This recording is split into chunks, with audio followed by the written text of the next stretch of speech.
in. How is it going, everyone? Welcome to more Shift to Unleash. And well, I'm gonna unleash my dominance over the AI. I guess yesterday they didn't really stand a chance with some very few exceptions.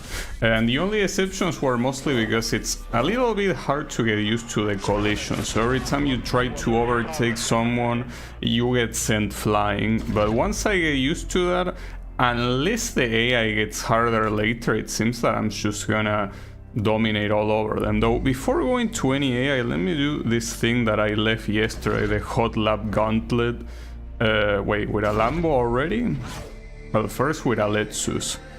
Sure, let's do that.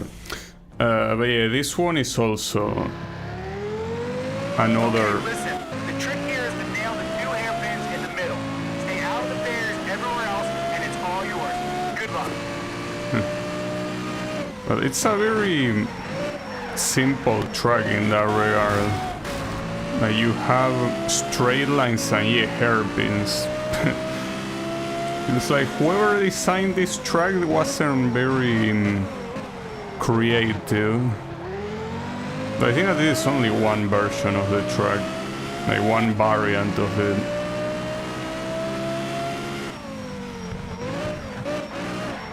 It's also very narrow corners, like there's barely any room to move here. Feels kinda claustrophobic.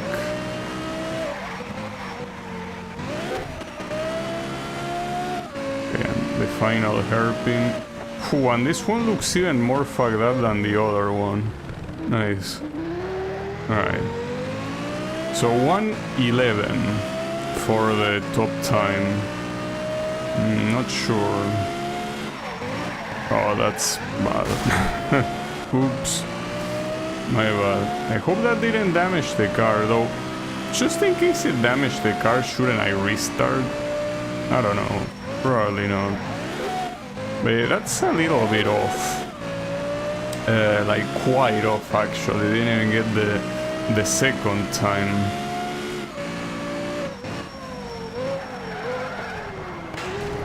And if I keep doing that, I'm certainly not getting it.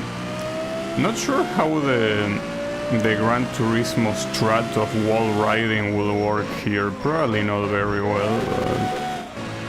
yeah, I don't think I should try. Yeah, that's the kind of shit that works in Gran Turismo, and that's it.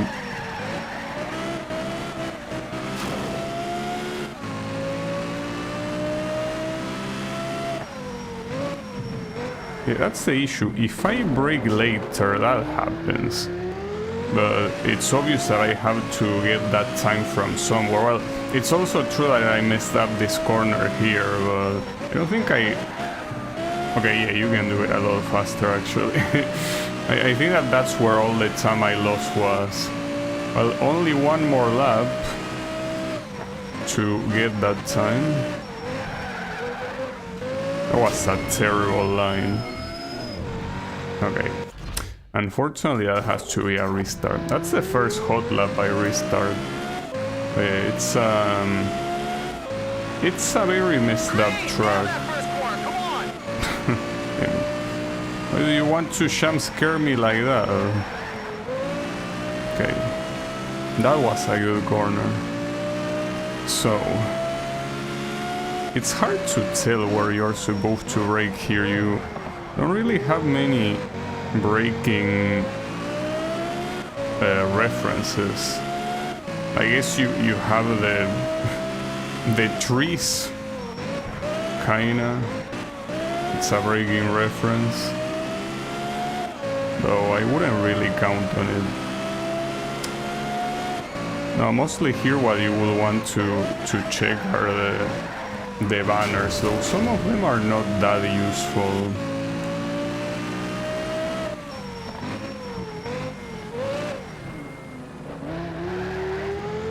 So the most important corner is the one that comes up here.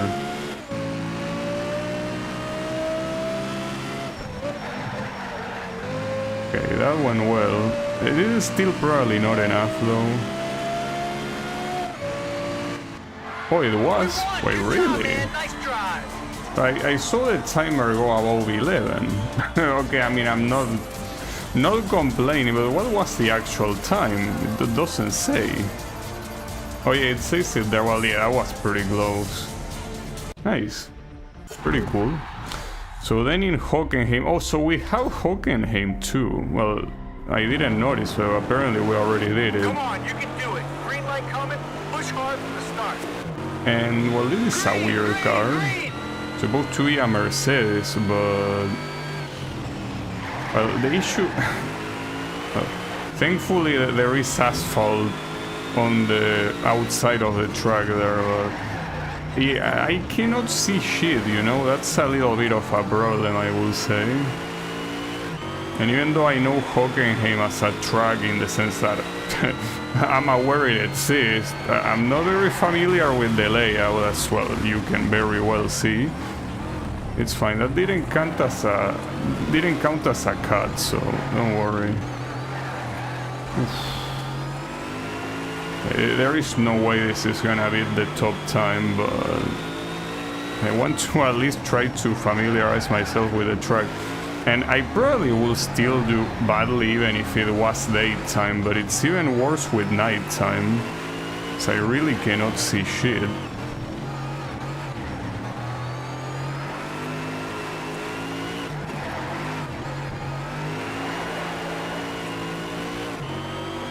Yeah, that's gonna be a problem. I mean, I could have done a lot better, yes, but the issue is that it's so hard to tell where to brake. I mean, I also don't really see braking references. Maybe I'm blind, but like, I don't see any numbers or anything on the side that I can look at. Well, yeah, you have banners, but they are pretty far away. And then you kind of have the cones, but like whenever the light spots the cones, but I don't think that's a good braking reference when like you're gonna be seeing it when it's too late. Well, that one does have a braking reference right there on the side. It also, oh fuck. It depends how well these things reflect the light. Because in daytime it will be different, but here 6, 7, 8. Nice. We won! Good job, man. Alright. Thankfully, these hot laps are very... what's the word? Permissive, right? Like, they don't really require you to do... Like, oh, the Lamborghini. Don't let the straights fool you. These corners are technical. There's gonna be tight turns, high-speed chicanes, and heavy traffic. Good luck. Yeah, sure. Which Lamborghini is this? I didn't read when it was in the selection screen. I will guess it's the Huracan, probably. Maybe not. It also doesn't really say in the car itself what's the model. Like, Lambos look very similar to each other. So whether this one is the Gallardo, the Reventon, Huracan, Murciélago, doesn't matter which one it is, it's pretty similar to whichever other one it could be.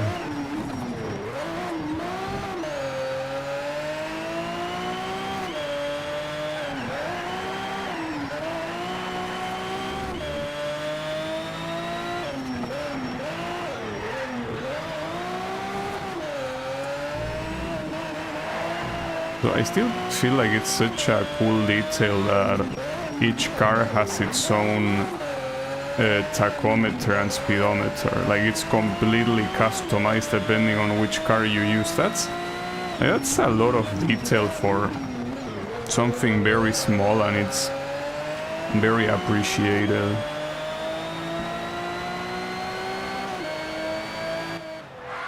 That one was easy.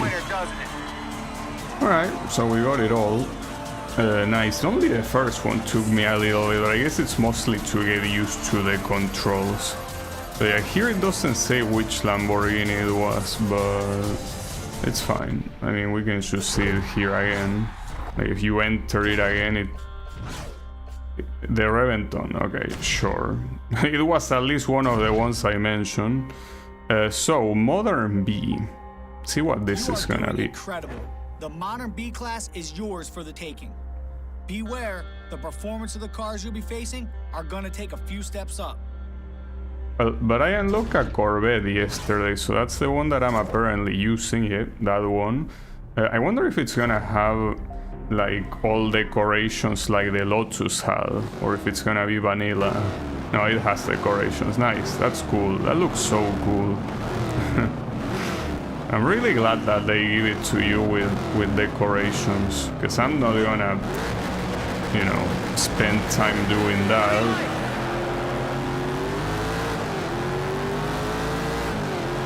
So pretty funny here, the speedometer is written in miles per hour, but of course the UI of the game shows kilometers per hour. So like they don't match the numbers that the speedometer shows with the, you know, with the graphic and the one that is shown in the as a number. Yeah, it's fine. I only pay attention to the number. Well, no, I don't even pay attention to. I mean, why would I care about what speed I'm going? Like basically, I'm either going fast or I'm going slow. That's all I need to know. Whatever is the number is completely irrelevant.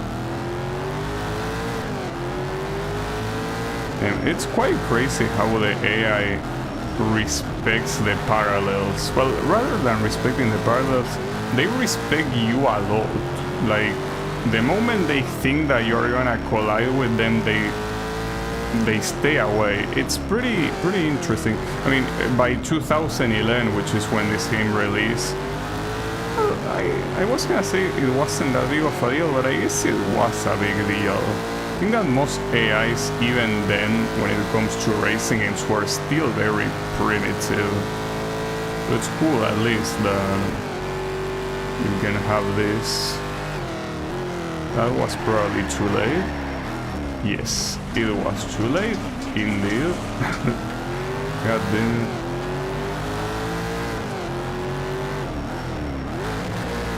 It's fine. These guys, well, speaking of the AI, if there's something that the AI does not do in this track, is do the chicane fast. So that's when you're gonna overtake. So yeah, here, no problem.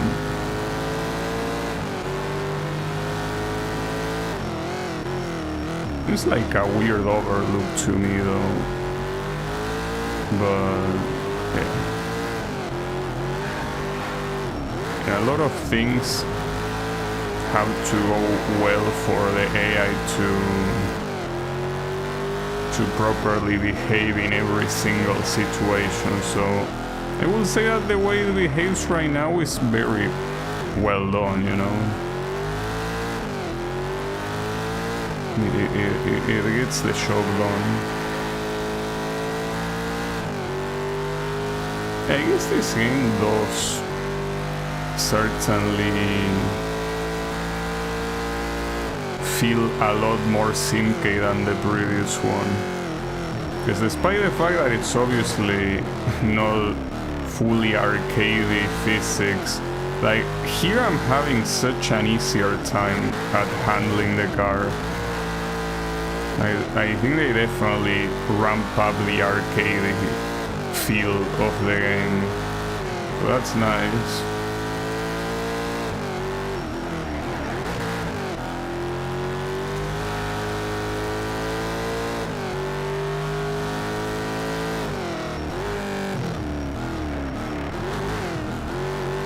And this also makes me want to play Project Cars 2 that I actually own on Steam.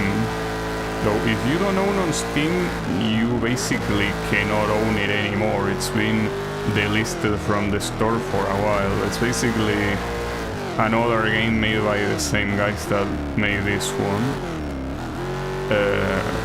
like specifically Project Cars 2 because well, I don't have Project Cars 1, but apparently everyone says that Project Cars 2 is the best one. Well, and back then Project Cars 3 didn't even exist, so... Amazing driving out there, man. You know. Amazing. But even if it existed, a lot of people say that 2 is better than 3, so... Yeah. Not sure what's the truth, but since I only own 2, that's the one I will play, I guess. I mean, not like owning it or not will be a problem, considering that this one is also impossible to purchase anymore. Okay, you'll live or die on your entry onto the 2 straights. We need consistent, clean exits on the 7th and the final turn. Good luck. It would be nice to play all of the slightly Mad Studios games. That's by the way the name of the company that develops them. Well, that's a pretty cool image with the skyscrapers on the background and the sun kind of looking like a sunset. I guess that's another thing that the game nails pretty well, the way that the graphics look like it's not the fact that they look ultra realistic or whatever, it's the fact that they look cinematic, you know? They look like the kind of stuff that it's part of a movie set. It's like a completely, you know, dynamic movie set, because you're constantly moving and yet every shot looks like something that is out of a movie, right? Looks pretty nice. I mean, that's kind of what they go for when you already look at the intro. The intro is basically like a lot of still shots of like a crash, right? And it's all supposed to look like that, supposed to look cinematic. But yeah, we did a pretty good show in that department. Well, so far, I would say in every department, like, I don't really have any complaint about this game yet, I think. Or do I? I'm trying to think. What complaint do I have about the game? Well, I do think that the dirt on the windshield is a little bit weird, because it's like, yes, it's supposed to be dirt on the windshield, but in this camera it's like I'm not inside of the car, so it shouldn't happen. As I said yesterday, it's probably so you don't get an advantage over people that use the cockpit view. That is thinking, of course, from the online perspective that is now completely dead, but the point is that I think it's the only thing I could think of that would be better if it wasn't there. Everything else just feels... Oh yeah, well, and then the thing about the dominating corners, that's so shitty. I mean, it was shitty in the previous game too. On the right side, something completely unnecessary and you can completely ignore it, but yeah, it's one of those things that really makes you wonder, like, why?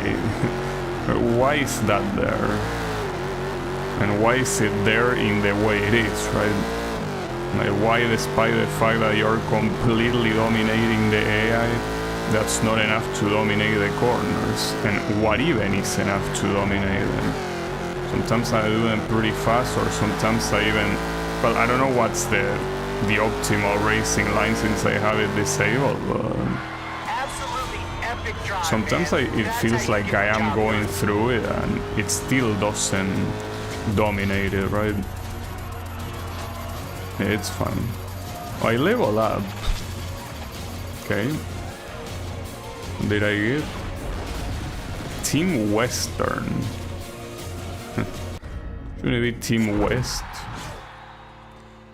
Oh, not this track, dude. This track is trash.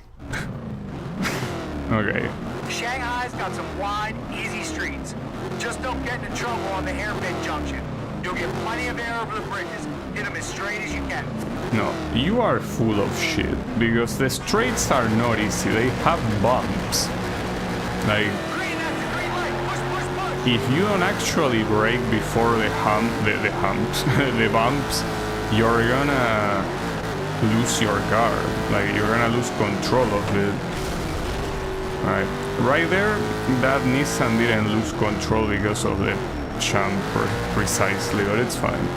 Point is that those things are not easy. Like, it's telling me to like be careful out the hairpins, but that's the least of this track's issues.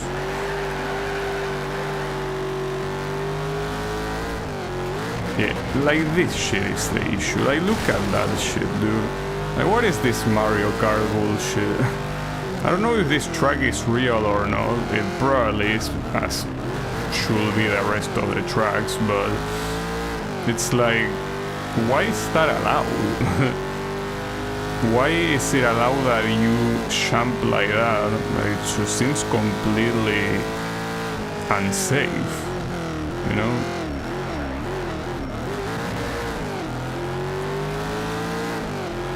Well, I guess that is another complaint I have of the game. This track. This track is an issue in itself. I mean, I already had that issue on that Lexus Eliminator thingy that I couldn't even beat, but... Alright, so this is the hairpin you're talking about, I'm assuming. This is like the biggest problem of the track according to you. I mean... It's a hairpin, sure, but I mean, it's just a slow corner, you know, like, it's not the end of the world. While those jumps that are on the straights can easily be the end of the world. Well, the end of the world, I mean, the end of your race. I couldn't even... Okay, this guy is being an asshole right now. For not letting me overtake him, of course. How dare he? Also, is that a Lexus? Oh, no. It's a Chevrolet. It's hard to tell from here. Like, what logo that is. No, it's a Bentley. What the fuck is that? An Aston Martin? It could be so many things. Fuck. Okay, that's fine. Wasn't the greatest landing, but it worked. Fuck it, I'm dive bombing you.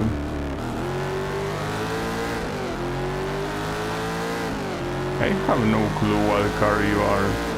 But as long as you stay back there, it's fine.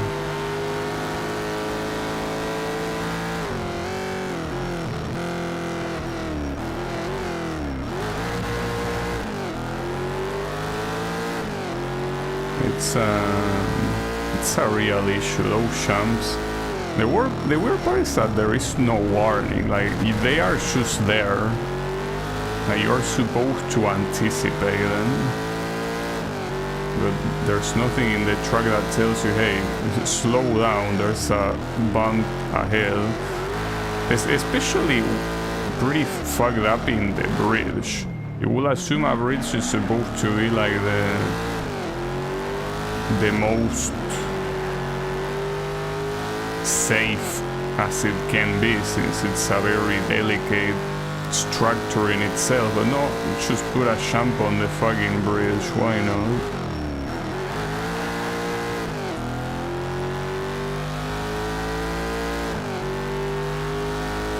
Okay. We won, yeah! At least I won, yes, that's good. But yeah, this track is problematic, very problematic. So we got the single exhibition, so then we have Four Nations Speed Tour. Okay, so, oh, you have, yeah, two 2 races series. So starting at Silverstone. This is the shortest track in Silverstone. Take Beckett's effectively and pass on the club straight, and it's all yours. Yeah, well, that's something that I'm noticing. It seems that we are still not using the full variants of these tracks. Like, how long until they start showing up? Not to mention, by the way, that track yesterday that I liked so much, that is wow, amazing start. That track that I like, that is a French track. Apparently the variant that we played yesterday, it's not the full one. Like, the full one has a slightly longer part. But yeah, even that one is not the full course. Right. So yeah, even these guys are crashing each other.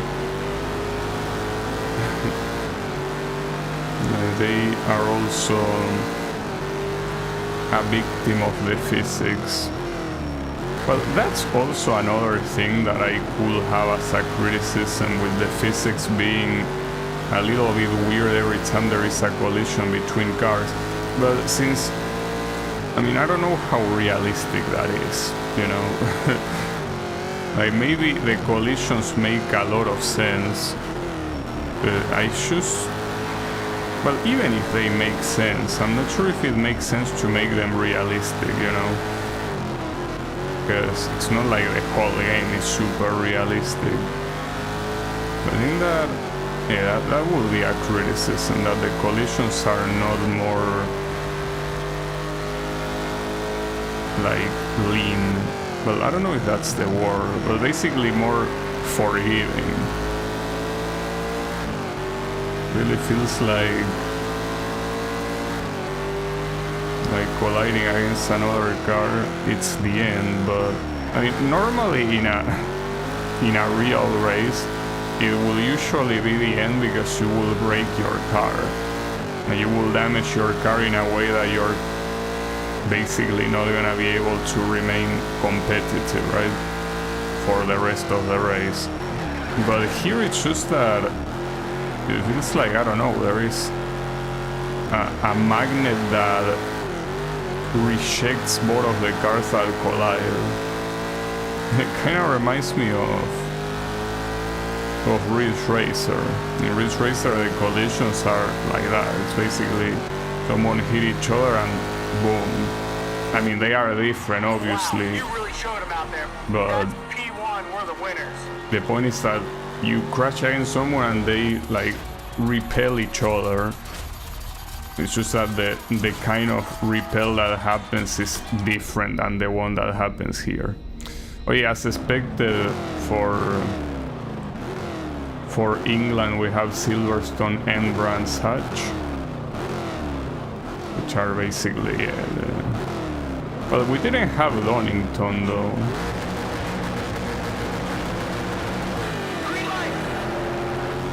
Not sure of those tracks which one will be the most popular, but I feel like they are all equally popular, aren't they? Like Silverstone, well, Brands Hatch is probably more popular than all of them, right? I don't know. Just that I feel like I equally heard about all of those tracks. Like, I don't think I heard more about one than the other, so I wouldn't know which one is more popular.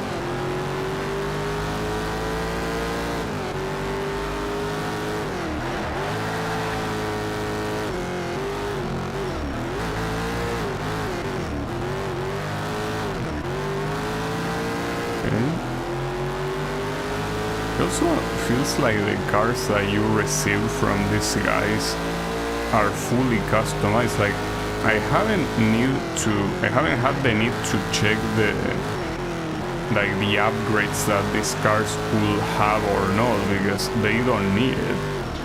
So I wonder if already the car that you unlock has all of those upgrades unlocked, considering that they also have the, like, you know, this painting that is not part of the base model. I know that they are not DLCs because the DLCs basically have that speedsters or whatever it's called name in the name of the car, right? But this one is very clearly the one that I unlocked yesterday.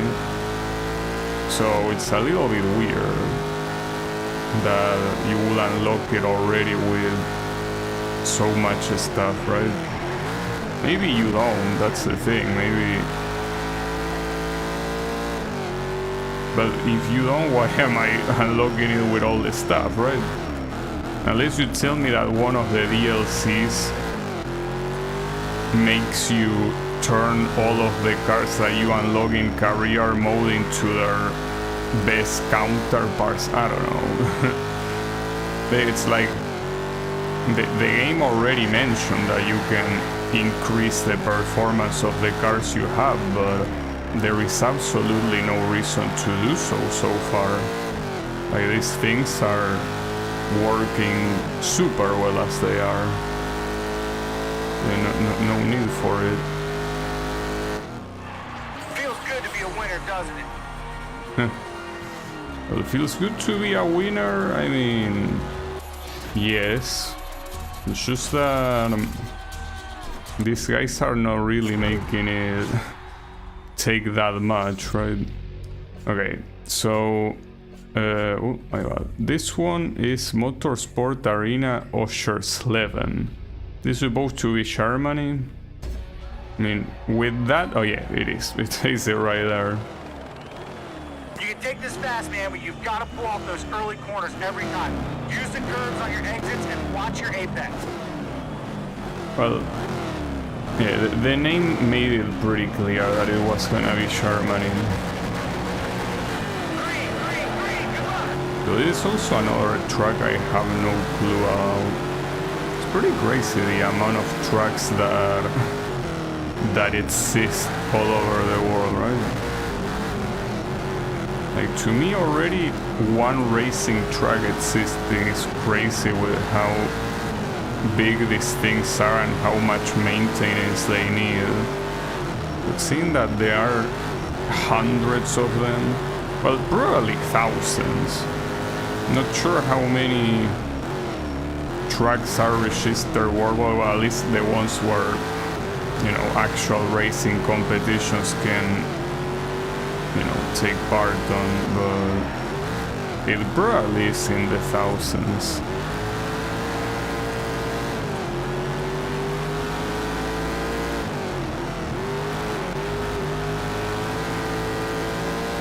At least these guys are making it harder for me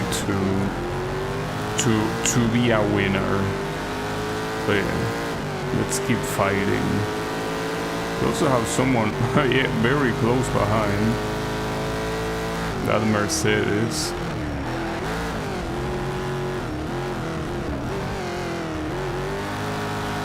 Have another Corvette on second place, and I think the Nissan GTR on first place, right?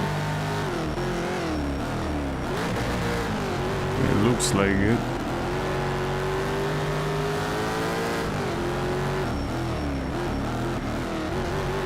It certainly looks like it.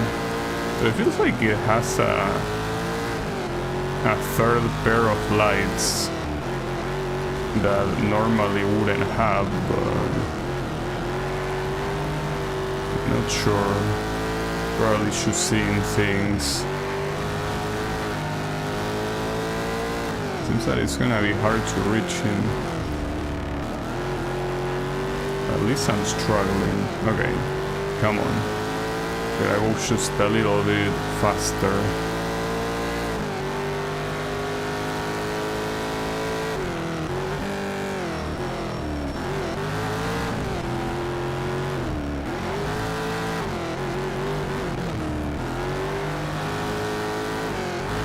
Oh, never mind. The additional set of lights I saw was just the R in GTR, which is red, and it's right next the right set of lights.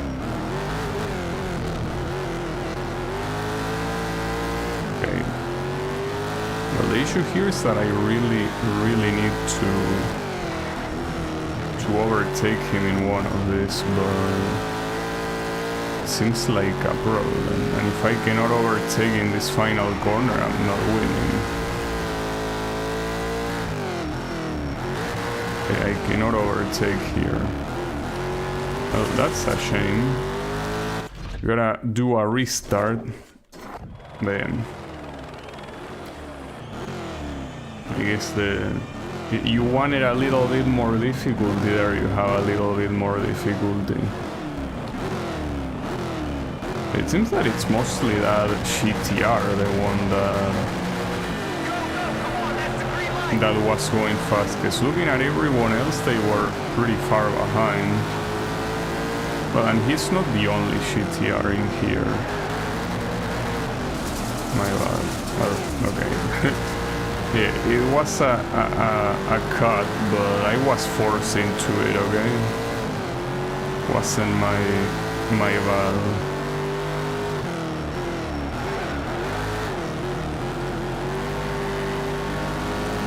I don't remember this car being there before. It's supposed to be a Viper. Yeah, it is.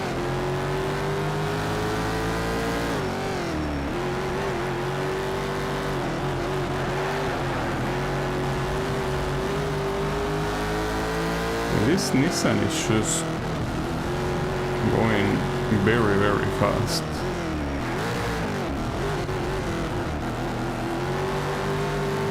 That was an interesting overtake at least.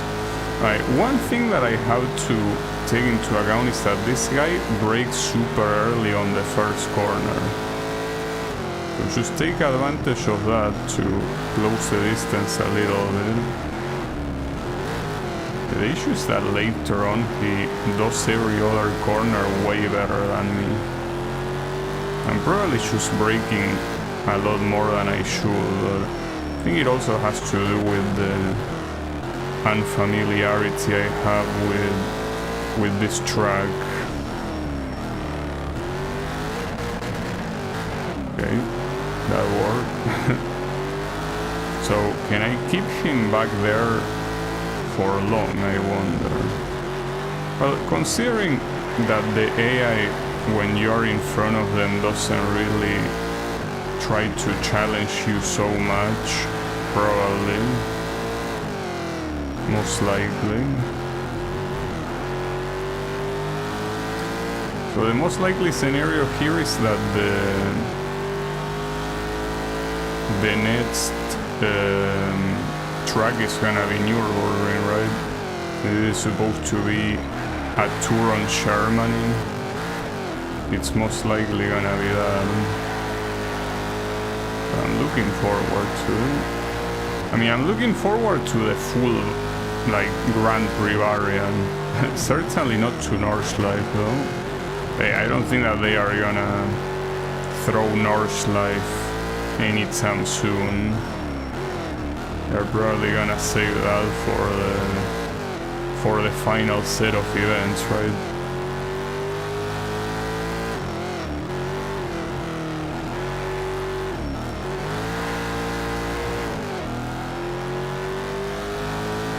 Well, all in all, I guess my pace is not that bad, because they are back there, not that close to me. And that should be a clean lap. I don't know if I already got the clean lap thingy. Probably not. Let's see. We won. Good I don't job, know. man. Nice drive. I mean, that should have been a clean lap, but maybe I already got the first one as a clean lap. I don't know. Well, it says it here. Well, event objectives, maybe not. I don't know. I mean, it's weird that it doesn't tell you exactly which are the objectives. Okay, so this is the full version, right? Okay, listen up. The first turn here is a great passing spot. It's a wide hairpin with a dipped entry. Get your timing down and we'll do some damage. What you mean we'll do some damage? Are you trying to murder these guys? Didn't you told me yesterday that we need to respect our rivals? You already want to do some damage? Or are you talking about psychological damage? Well, right there it was more than psychological. It's fine. I can just accuse him of brake checking. So instead of having the GTR as the first place, it's the Dodge Viper.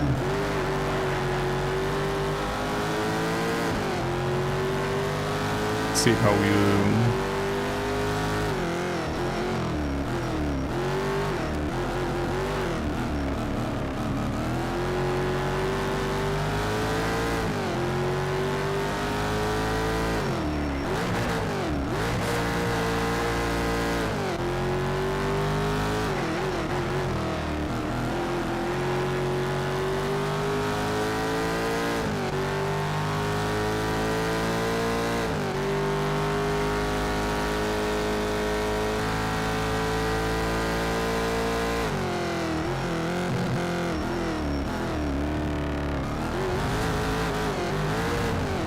Also, pretty hard to see here as well.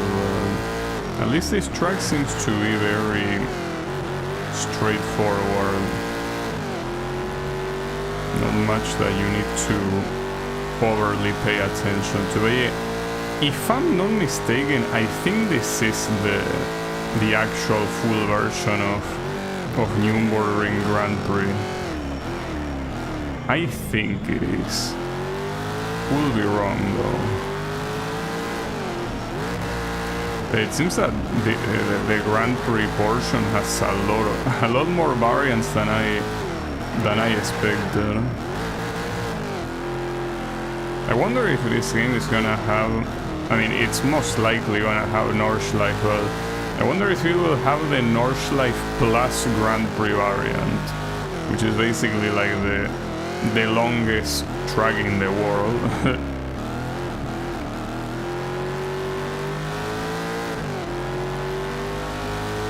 You see, Nordschleife is not enough for some people, so you have to combine that with this. Also, how was that a cut, dude?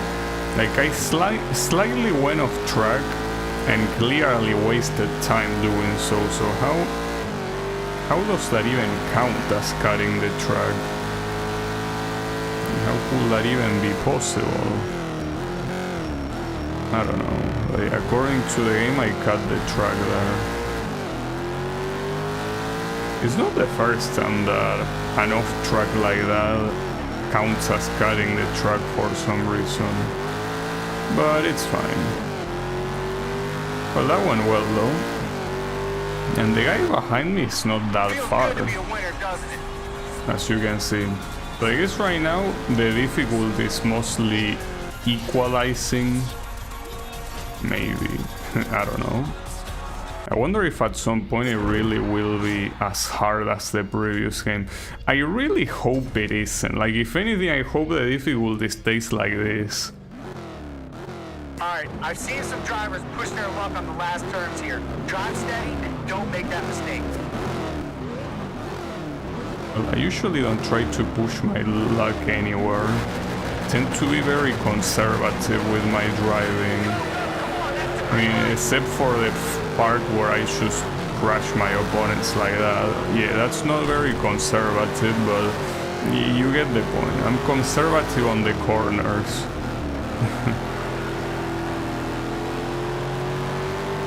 That's an actual picture in the background, but probably from a real advertisement.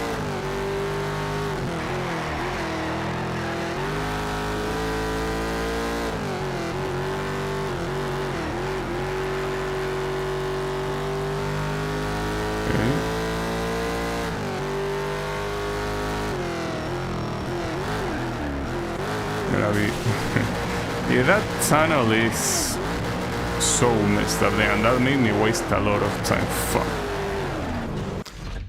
Damn it. Yeah, that tunnel is deadly. Come on, deep breath, focus, get ready. You can win this. Well, tell the tunnel that I try my best, but the tunnel just comes in pretty quickly on me. So why do you say that's a great line when I start? Like, what line? The lines you are snorting here, I think, is I'm just accelerating.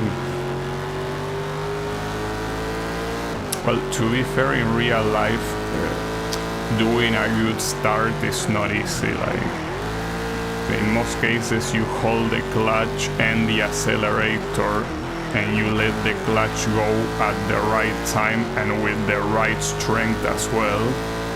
And not to mention that part, like doing it at the right time, is hard.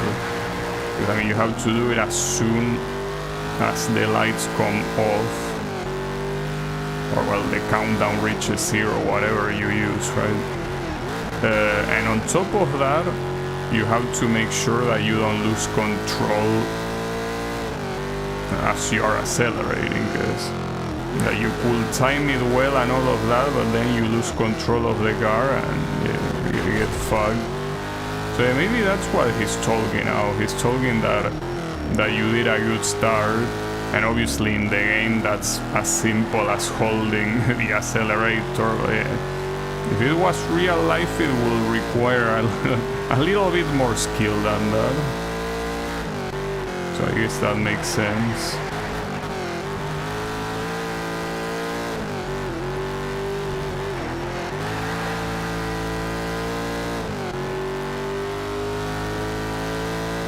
At least this time the tunnel didn't cuck me. Well, not on the first lap at least. We will see about the next 2 ones. But not on this one either, okay. That's good to know.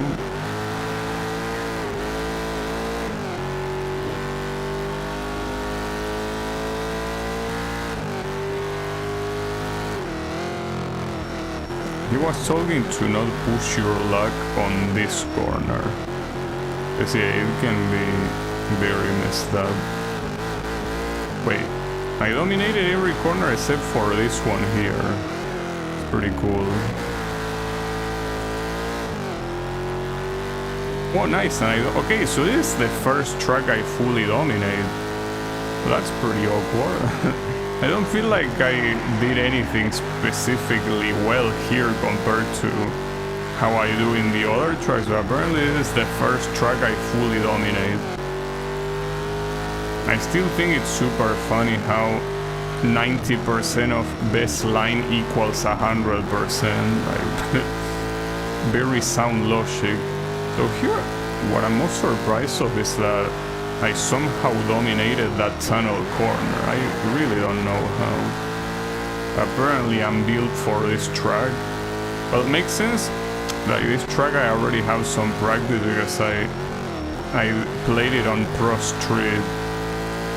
So I'm a little bit more familiar with it. Good job, man. Nice drive. So do I get something for dominating the track or what? Probably like a medal. Well, if it was on like the Steam version, I would probably get an achievement or something. Or maybe not, maybe. Okay, still not the... I'll call the green. Get ready to push hard. Still not enough to do the full version of Suzuka Circuit, huh? They just don't want to give it to me. Green light.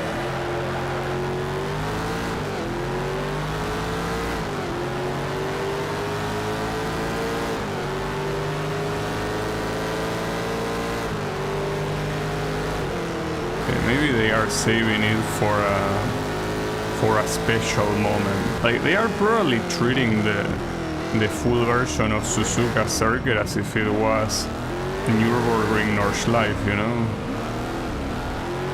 They are saving it for one of the final races, but is Suzuka that special? I guess it is. Well, I'm pretty sure it's supposed to be the most prestigious track in Japan, so makes sense, but I think that overall in the big picture it's not like it's you know, like extremely special, right? Well, I guess it's special enough.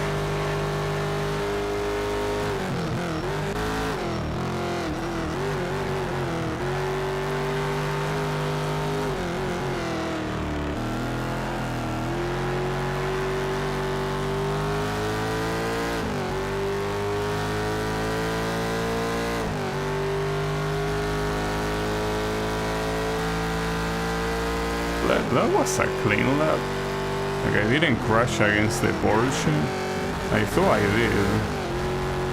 No, something that I did against the Porsche is basically like kinda making them go off track. So I essentially went on the inner side on one of those previous corners, and they were kinda forced to go off track. I mean, technically you can say that they weren't forced, but I guess the AI does behave in a relatively realistic way, or at least realistic, assuming that the driver is driving very safely. Because you know, a lot of real life drivers, when they see someone try to attack like that, they still hold their line. Like, it's like, well, if you crash me, it's your fault. Even though that still will mean that they are out of the track. But yeah, it depends. But yeah, I guess the AI here plays like a super conservative role. They try to be as careful as possible and avoid you as much as they can. Excellent stuff. That was a great win. I wonder if that webpage still exists, needforspeed.com. I mean, Need for Speed is an active series, but is it still alive? I wonder, the webpage, since most people wouldn't be looking there. Okay, see, I got a badge for mastering that thing. Oh, and you have it exclusively for being night or dusk. Really? Is that different? I mean, night I understand, but that was, well, dusk, but I could see everything clearly. Ambush Canyon. Okay, so this one was in the first Need for Speed Shift game. Alright, today we're desert racing. Keep up the pressure from the start. Watch for tight corners near the end of the lap. Good luck. Is that a Caterham that I should saw? The one in first place even, or second place? I think it's first place. Yeah, that's a Caterham. Didn't know that this game had it. Pretty cool. It is supposed to be in the USA. I wonder which one is gonna represent the USA on the second track. Maybe the Dakota one. I wonder, actually, is Laguna Seca in this game? I mean, it was in... I do assume that every track that was in the previous one is gonna appear in this one. I don't have any reason to not think that.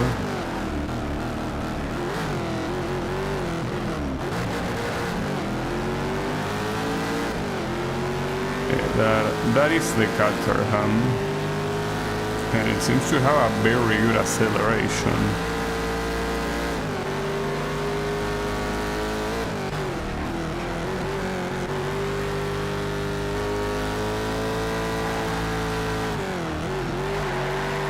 I'm sorry, Mr. Caterham, but if I'm not mistaken, you're British, right? Like, Caterham is a British company, I think. I mean, it sounds British. Anything that ends in usually tends to be British. Well, in that case, this track is mine.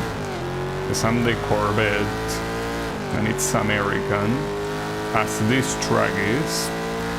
So yeah, sorry, but I'm gonna win on my home turf. Well, if you showed up on the British races, you could have won too, but I didn't see you there. Ah shit, it's fine.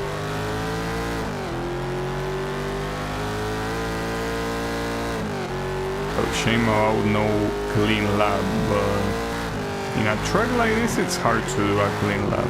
Also, how is it going, Clone Cat? I'm here driving my Corvette in an American track. So it doesn't get much more American than that, you know?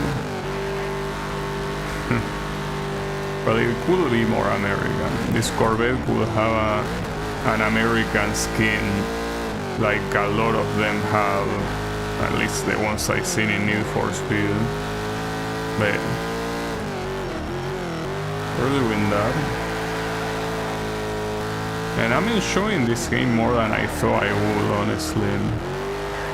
Pretty crazy.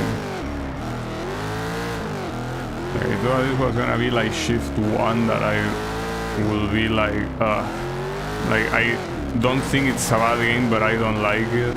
But this one, well, I also obviously don't think it's a bad game, but I'm actually liking it. Excellent stuff. It's going very well. Like, I have very, very little complaints about this game so far. It's quite crazy. I know that, like, I gotta be fair with Shift 1, and the reason why I probably don't have This is a tough track, but you can handle it. Come on, focus. like that many complaints with this game is because the AI is a lot easier. So the fact that I'm winning obviously makes me feel good. Right? Like, I'm not gonna try to pretend like I'm some, you know, high critic with super objective opinions. Like, the fact that I'm winning pretty much every race feels pretty nice.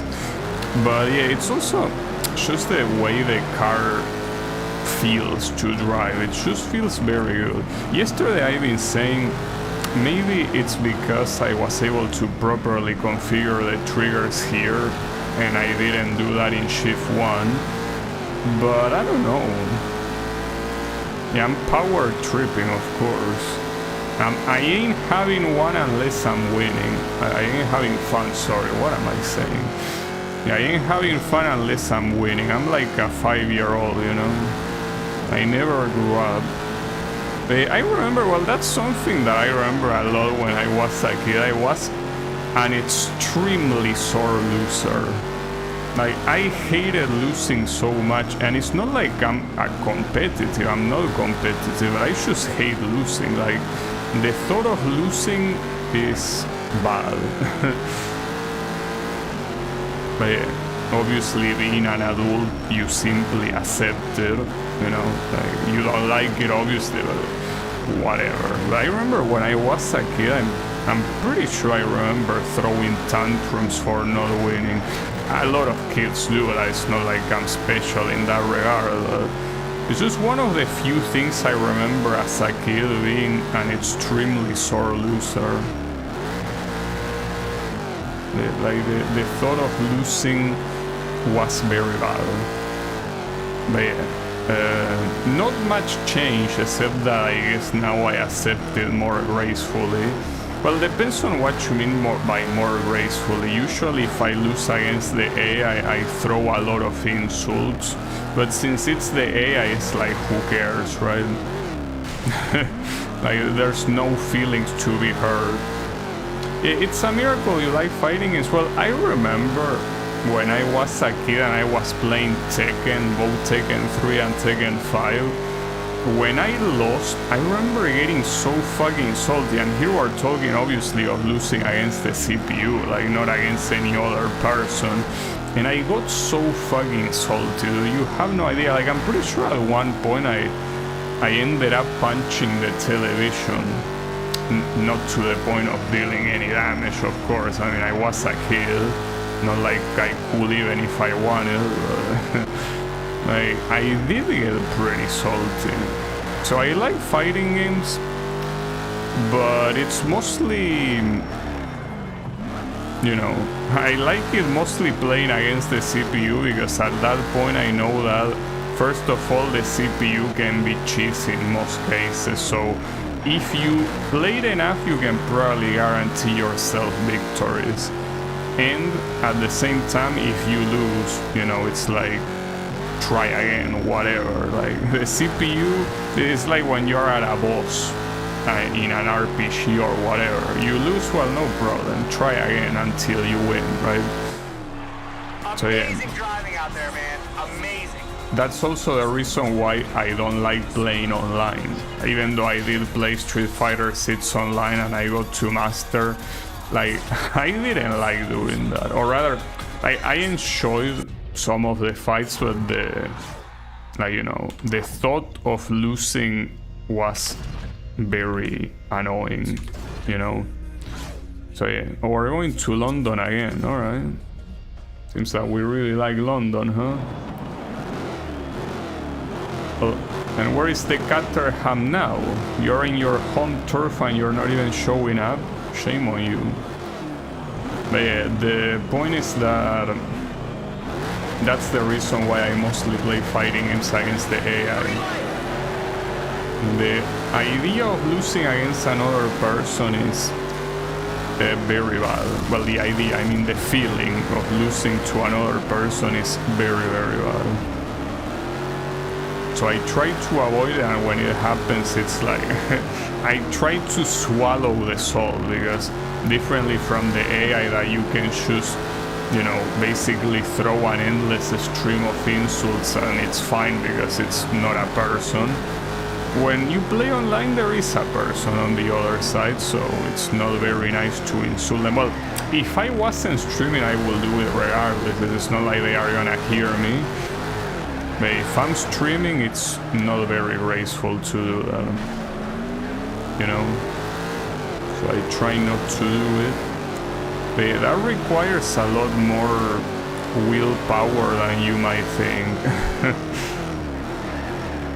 It's very hard to lose against someone else and not insult them. Well, and sometimes I end up softly doing it, right? Like not insulting the player, but rather like your character fucking sucks, or, you know, fuck your playstyle or whatever. Yeah, the point is that sometimes it's like the facade gets a little bit peeled, right? So yeah. Get ready for the green. Keep focused and fight hard. The point is that losing is annoying. But yeah, that's the thing about this game. Like, the most that can happen in this game is what you see there, that every time that you collide against an opponent, it's almost impossible to save it. Like, you are gonna get sent flying. At least the good thing is that the AI tries to avoid you most of the times. But yeah, if you collide against someone, it's pretty hard to recover and you're most likely gonna lose, so you kinda need to restart like I did there. But aside from that, the AI is not, for the time being, good enough to be a problem. Maybe they will later. Like, as I say, it's something that you cannot know until you reach the end. But for now, the AI is extremely permissive. Like, very, very permissive.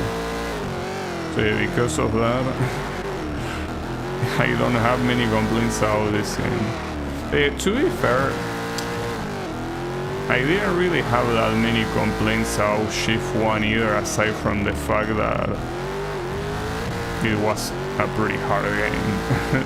And that's not really a complaint because I choose the hard difficulty, you know? But it's mostly a complaint about the fact that I don't like... Oh, fuck me. That's gonna hurt. Okay.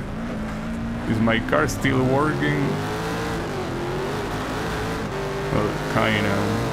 Oh, okay. Not so much. It's actually steering a lot to the right. Yeah, my car is fucking dead. It's impossible to control. Kinda wanna see if I can get this well. It's steering to the right on its own. Well, that's at least the first time that I see the damages not being just visual. Which makes sense considering that was an incredibly hard hit. So if that didn't activate the damage, nothing would have. But no, this has to be a restart. Damn it. Get ready for the green. Keep focused and fight hard. Yeah, those corners are fucked up. Pretty hard to do anything about them. Okay. Come on. Green after green light. Push, push, It's also a 4-lap race, so it's not gonna be over quickly. You kinda have to survive for a little bit.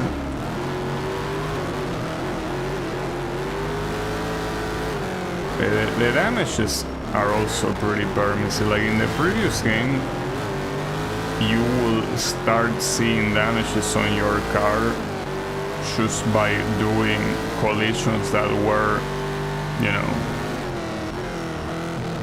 very, very soft, at least compared to this game, right? So they overall basically toned the difficulty down, and keep in mind that it's on the hardest difficulty, so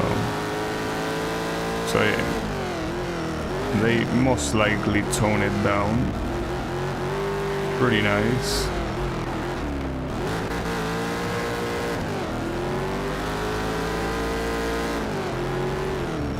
It's an enjoyable experience.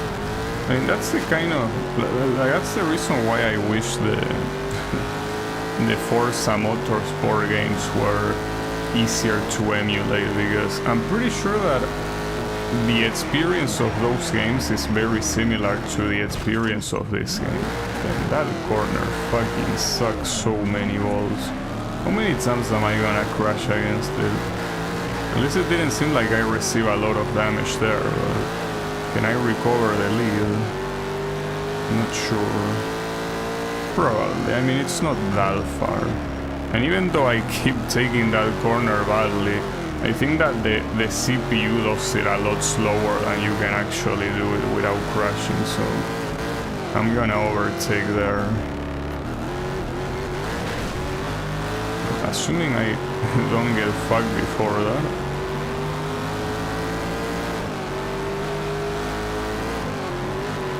Being on the lead also makes it hard to mostly see what the guys in front of you do, because, well, there is no one in front of you. I'm actually struggling a lot with this track. God damn it. Okay, this is the last attempt I'm gonna do before moving on, because I don't wanna be stuck in a track for too much. So the last attempt, and then we move on to the next one. I mean, it's the same thing that I did in that Shanghai track in that Eliminator event that just kicked my ass quite a lot. So I basically stopped because it was just kicking my ass a lot. Alright, well, I did not mean to do that. It feels like a very exaggerated reaction, but yeah, that's just how collisions are here. So there is apparently another Corvette on the lead.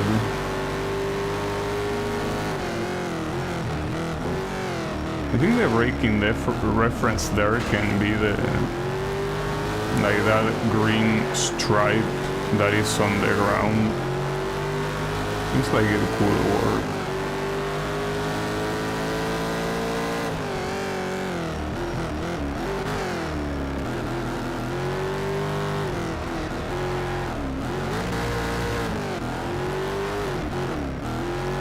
Oh, what the hell? Yeah, that's not... Is that the same car that I crashed? It's interesting because the Corvette ahead of me also used the brakes to anticipate. It seems like that guy is a little bit bugged.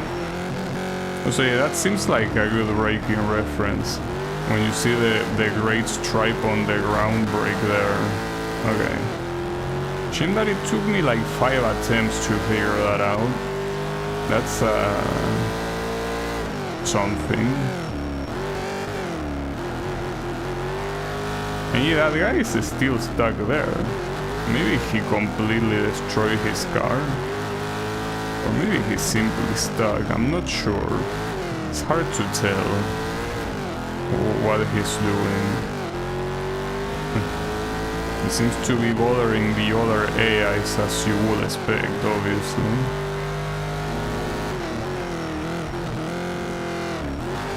Even like that braking reference, it might be even too early as well, but it at least prevents me from crashing at full speed against the wall, so I'll take it.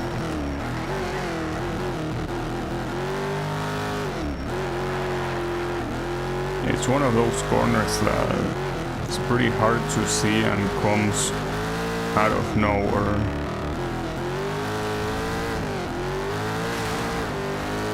Really?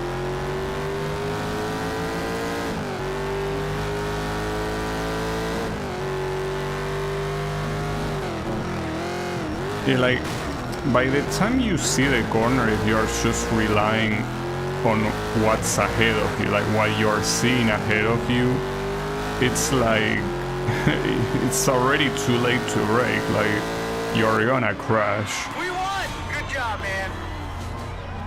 Yeah, well, that took a lot of attempts. It shouldn't have taken that long, but I guess it did. No worries. Oh, but this is the same shit. Damn it. The start will be tight. Watch for collisions before the path breaks up. And don't let that embankment chicane get in your way. Good luck. I don't think I'm worried about the chicane, bro. I'm more worried about corners like the previous one. Green, green, green! That's the real issue.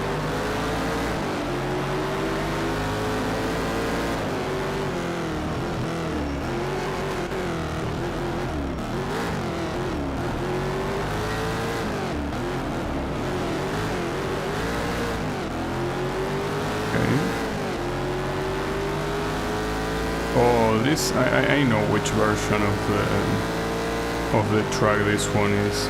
This version of the track, I remember it in the previous game for being one that caused a lot of accidents, especially on that corner that I just did. In that corner, I hit the wall on that so many times. And the chicane this guy is talking about is the one that comes here. Well, it will depend on how these guys in front of me do it. I won't have any issues on myself, but yeah, these guys take it like snails, so there's not much I can do about that. If I take them down, I go down with them, and that will be bad. There's also only 2 laps, so that seems like not enough time to take the lead, but maybe I'm wrong. We will see.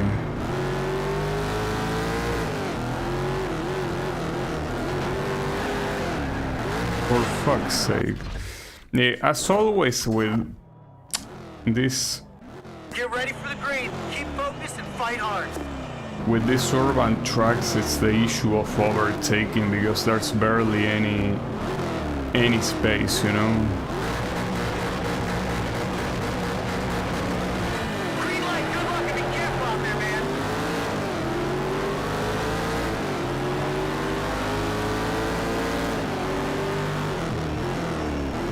It was the same issue in Shift 1. The fact that you couldn't really do much. And in fact, I remember most of the starts were extremely chaotic. Now, I know that this is not the optimal line, but my primary objective here is overtaking these guys. Well, yeah, you're not gonna overtake them like that, though, actually.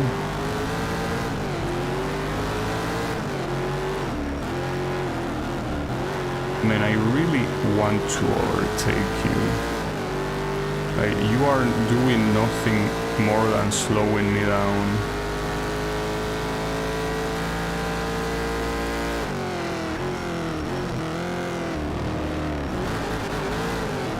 Okay, only one more remaining.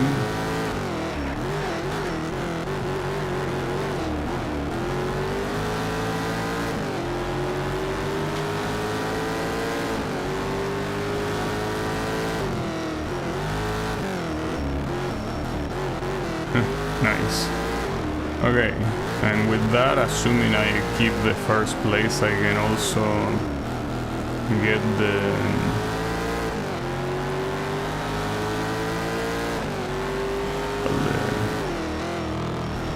objective of leading for a whole lap. It would be nice to get the objective for doing a clean lap as well. Wouldn't count on it, but it could happen.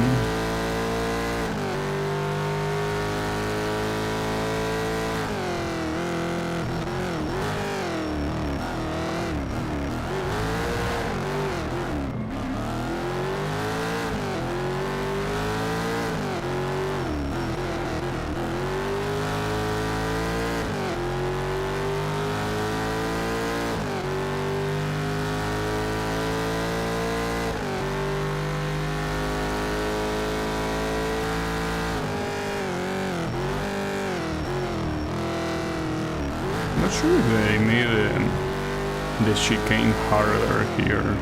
Probably not, but looks a lot tighter.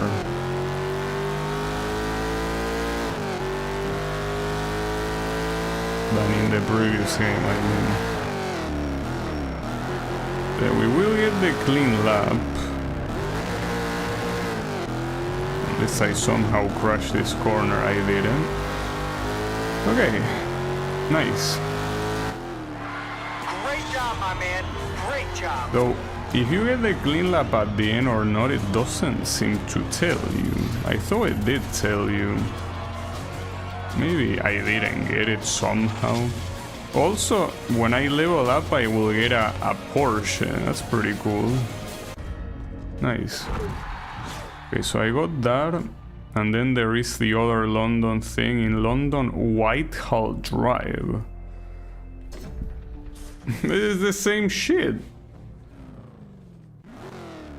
Alright, keep your lines clean, try to pass on the straights. After the second bridge, watch for the track to loop back on itself. So the real problem of this one is that it feels like a longest track, like a longer track, but it has 3 laps. That doesn't seem to make much sense. If it's a longer track, shouldn't it have less laps? Well, maybe it's not longer and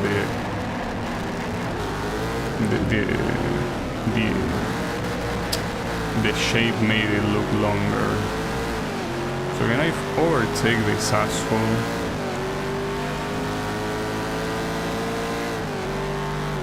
There you have it.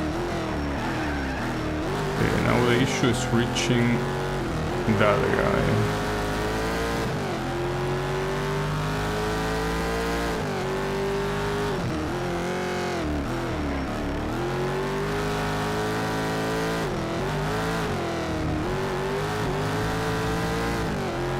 I was pretty close to hitting the wall there.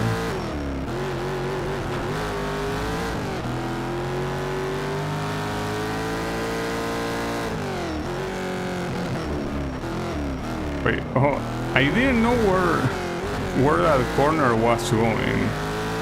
If I didn't have this guy in front of me, I probably would have crashed against the wall. Like, it didn't even look like a corner in the first place. You gotta really pay attention to the minimap for stuff like that.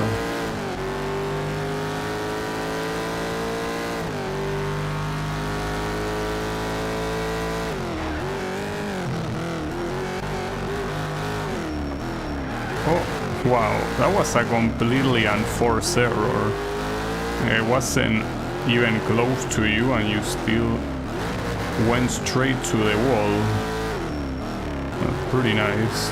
In the previous Need for Speed Shift you also had errors like that the AI did by themselves. Now, obviously I do want to overtake this guy, but if I overtake this guy, it's gonna be a lot harder to do the corners. Like, this guy right now is basically serving me as a guide. Without him, I feel like I could crash so much. at the same time, in a track like this, he will obviously get in my way if I don't overtake.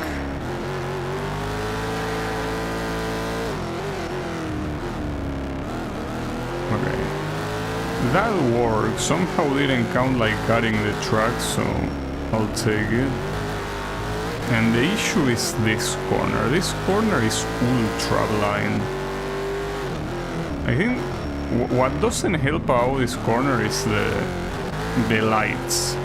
Like the shadows that are casted over it completely hide the actual corner and make you think that there's nothing there. But yeah, there is a big wall, and you're supposed to not hit it, obviously.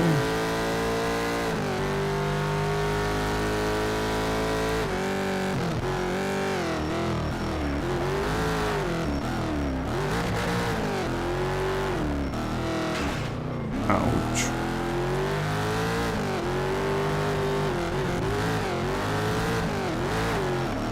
I did that corner very well, and as expected it counted as dominating it. Well, the game here actually calls it mastering corners, not dominating them, but it's the same shit. Close enough.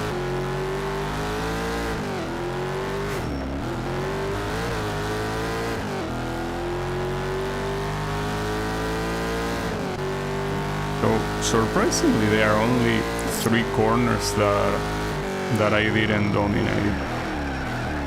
Yeah, unfortunately, that one will remain undominated. It's surprised that I dominate all of the other ones. Pretty nice, though.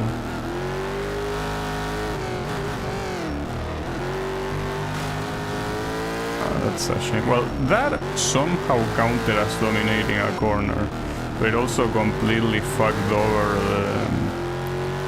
the clean lap because I hit the wall. So no clean lap for this one, despite the fact that there were 3 laps, you know. Wasn't a small amount, especially in a track like this, but not enough to get a full clean lap. But yeah, it's also a very long track and with very hard corners, so getting a clean lap is hard. At least winning seems to not be that big of a deal. Wait, there's someone on that corner. There's someone crashed on this corner. Okay, well, you're kinda out of the way at least. And what's wrong with those guys that crash and stay there? Oh, and I dominated that corner too, nice. And there's only 1 corner I didn't dominate. It's one of the first ones. I guess I did pretty well, didn't I? Feels good to be a winner, doesn't it? Yeah, I just feel like it was a very long race. Well, the next one is probably gonna be even longer. I don't know. Yeah, we will see. This course ain't for tourists. The section on the far side of the river is twisting and narrow. Don't go sightseeing, you'll eat Onco. Stay focused, alright? Well, I just hope that it's gonna be only 2 laps. Yeah, it is. Alright, it seems like it's longer than the previous one even. Come on, that's the green light! Somehow longer.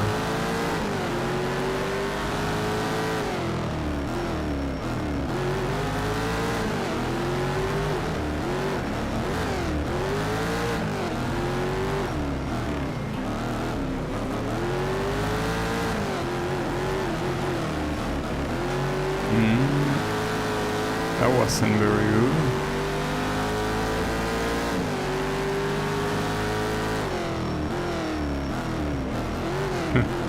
I brake right in time there.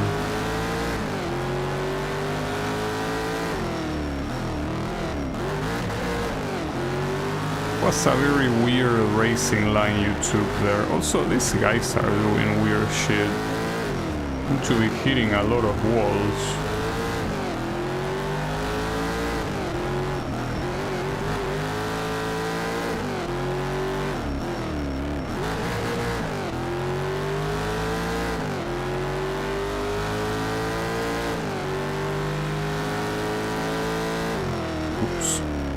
No, it's fine. So I used the brakes too late, but no, I use them well. Yeah, fuck the cones, I agree. I need to somehow reach this Lexus. It's a little bit far right now.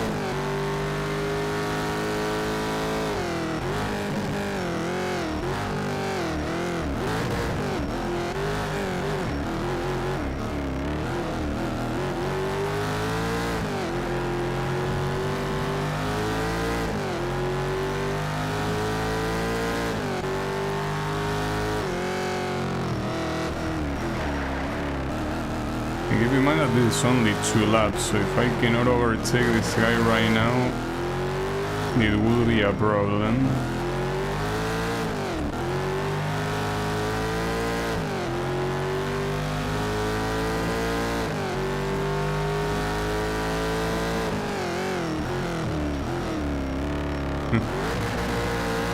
He got scared.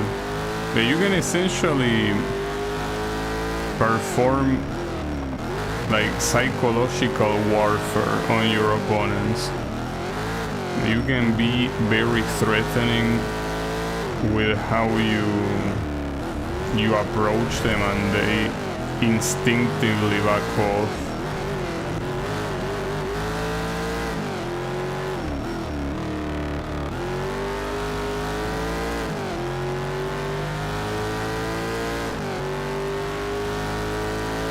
Right now, it's equally important to maintain the lead.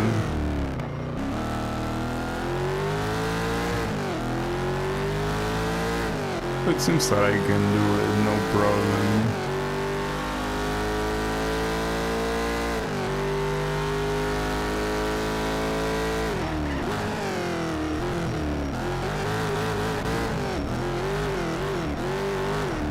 At least, also now that I think about it, one thing that I'm glad that they removed from this game compared to the other one is the whole thing about being a clean driver versus being a dirty one. We won! Good job, man! Nice drive! Because not only it didn't make any sense, but trying to be a dirty driver was a lot harder than just driving normally. So I wonder if someone even went for that. It seems very, very hard. So we got this London thingy. Oh, and that's it for this Modern B stuff. Alright. Now we have... Well, that's a lot of time attacks.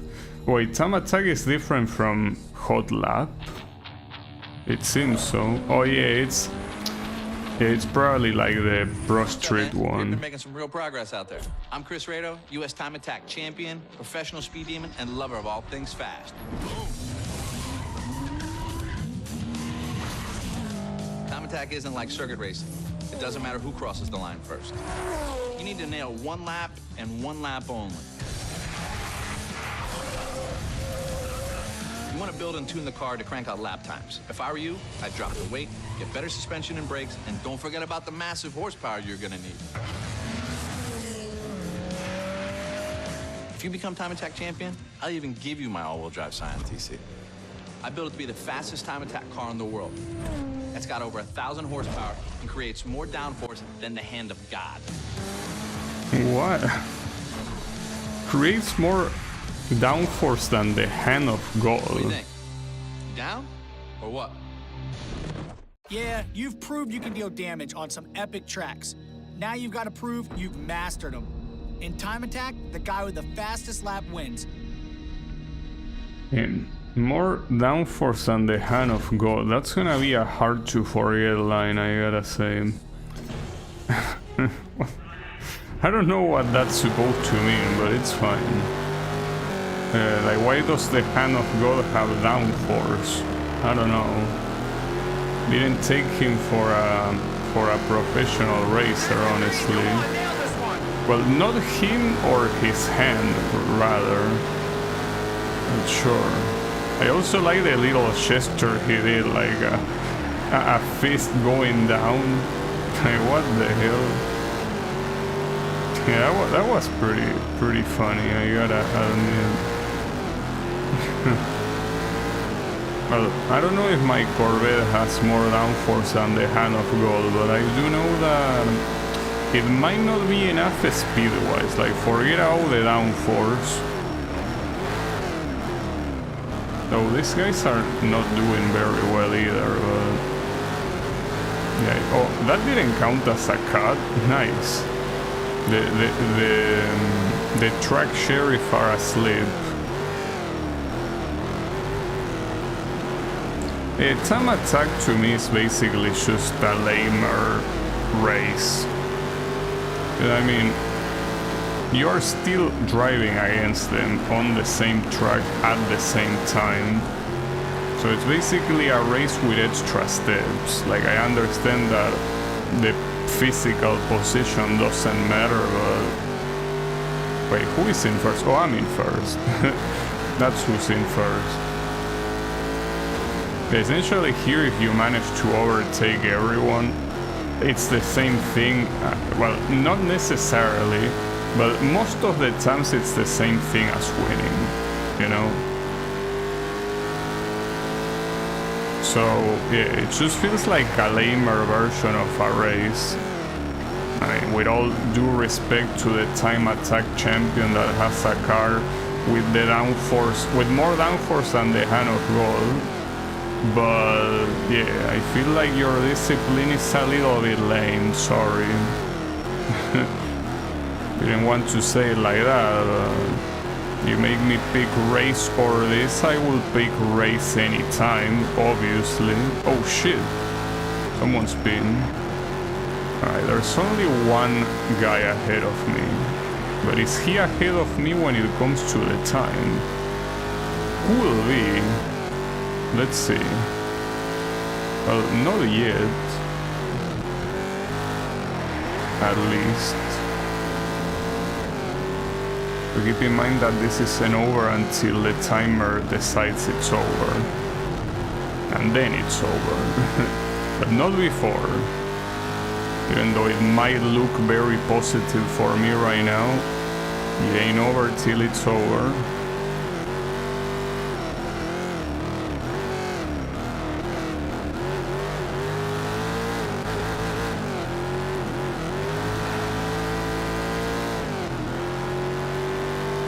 Just like with drift, what I will do here is doing like the first group of events and then I'll leave the rest for some other time if I feel like doing it, because I certainly... oh fuck, it's fine. Yeah, I certainly don't feel like doing it now, at least. Not to mention, isn't 5 minutes a little bit too much for a track like this? Kinda feels like it. I set an even better lap time this time.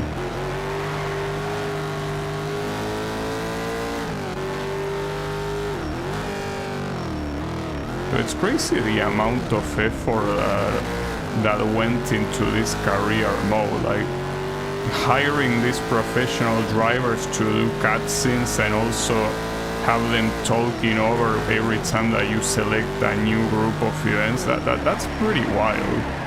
Fuck me. Well, it's fine. Keep in mind that the position on the track doesn't matter, okay? So here, as long as this guy doesn't beat my time, I still win. But yeah, sorry, I was about to say that, yeah, this career mode has, I will say, even more effort than most career modes in any racing game that I saw. Well, not any, and it depends on what kind of racing game you mean, because obviously something like, I don't know, just to give a random example, Crash Team Racing Adventure mode, well yeah, that's a quote-unquote career mode that has a shit ton of effort and probably one of the best racing game campaigns in history. So in that regard, if you only count games that are not like cartoony and, you know, with, you know, wacky physics, and you just count games that try to be realistic, I will say that this campaign really has probably so far the most effort I remember, because Gran Turismo has a lot of like different series that you can participate on, and it has a whole progression system, and it's pretty cool. But right there, the effort goes more about like the balancing and the way that the different rewards connect to what you can participate, which does take a lot of effort, but it's mostly about planning, right? Like it takes a lot of planning, mostly. But yeah, this one, yeah, I will say that. Wow, you really showed them out there. That's P1, we're the winners. Those are good show. I'm also not counting things like Most Wanted, I guess, since it doesn't really try to be realistic, even though it's obviously more grounded in reality than Crash Team Racing, obviously. But yeah. Twisted Metal. You know what I did? I did not play any of the... Come on, you can do it. Green light coming, push hard. Like any of the normal Twisted Metal games. The only Twisted Metal game I played is a Small Brawl. Like it's literally the one with little toys. So it wouldn't be less realistic if it tried. That game was pretty fun. Though, I honestly don't really like that sort of dark humor, I guess. Like that's a little bit like, I remember back then I was very weirded out by the cutscenes, and well, now I've seen a lot worse shit, so obviously that's very tame compared to the shit I witnessed in other places. But the point is that yeah, it felt like a little bit like not as lighthearted as the game. And I mean, I know that Twisted Metal is not lighthearted, but that game was lighthearted, because I mean, as I say, they were toys. You were just basically playing with toys, and then all of a sudden you have this guy being like crushed by a mobile toilet. You know, it was a little bit too much for me. But yeah, I mean, the game itself was fantastic, and I still remember it very fondly, and I do want to play it on stream sometime. Problem is that playing it on stream, it unfortunately will probably be pretty repetitive, because the way you will play it is by playing the campaign for each of the cars. Yeah, that will be very repetitive. Of course, you don't need to do that. You could play only one campaign. That's the thing. One campaign will be too little, while at the same time, every campaign will be too much. So that's the only reason why I haven't really played it so far. You know? Yeah, we will see. Maybe it will come at some point. Well, or even better yet, I could play the actual Twisted Metal games, you know? Yeah, that could happen. So that one was a PB, was about time. These guys seem to be fighting each other quite a lot. They seem to be pretty happy with each other's presence. Yeah, that's understandable.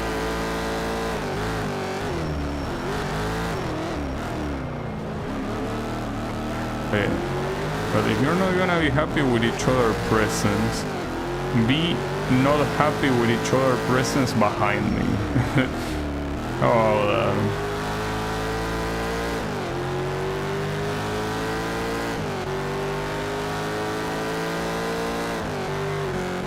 they also should be very, very capable here of getting the best line dominance on the track. I almost got it, but I fumble it at the end every time, but now I know that at the end they take the best line on the left side, so go to the left side before the finish line and you should get it.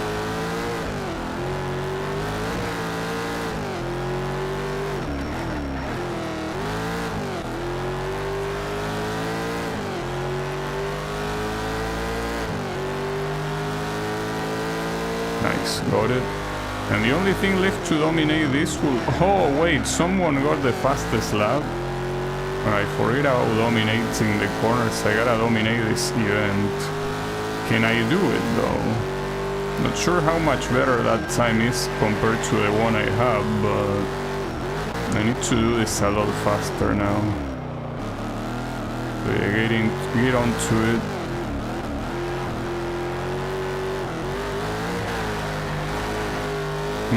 That was bad. Yeah, apparently that was a good time regardless, but... 42.930. I got it, nice. We won! Good job, man! Nice drive! Right at the end. Okay. Damn, but I almost lost that after almost the entirety of the event. That would have been pretty bad. So here I got a Porsche, which is pretty nice. Probably gonna use it on some of the later competitions. Yeah, and then we have this one. Right, and this is the last one I'll do for this time attack ones, you know.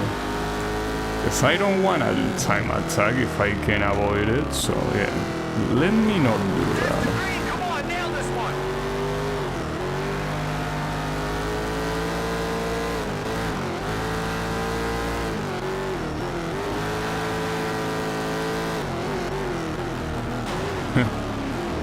The only thing I nail here is my car to the wall. Alright, no. We gotta restart that. That didn't go very well. Focus on the lights. See, the thing is that this track I dominated it like fully with corners and best line and all of that. But that was on the sunset. Push, push, push! Or I mean, as the game likes to call it, the dusk. And the thing about that is that there is a huge difference between dusk and night. In night I cannot see shit, while in dusk it feels like it was daytime, you know? So I'm not sure why they put the two of them together when the visibility during night is clearly way worse. Green light, good luck and be careful out there, man! Well, I try to be careful, but these people just keep getting in my fucking way, you know? That's kind of an issue. Be like, that guy, what was he doing? Doing snaking?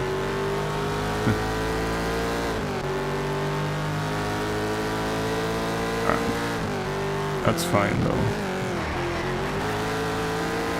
I mean, the only place here that is probably gonna be an issue is the tunnel, though the thing about the tunnel is that regardless of the time of the day you won't see anything anyway, so being nighttime doesn't really make it harder. It's still a hard corner in itself.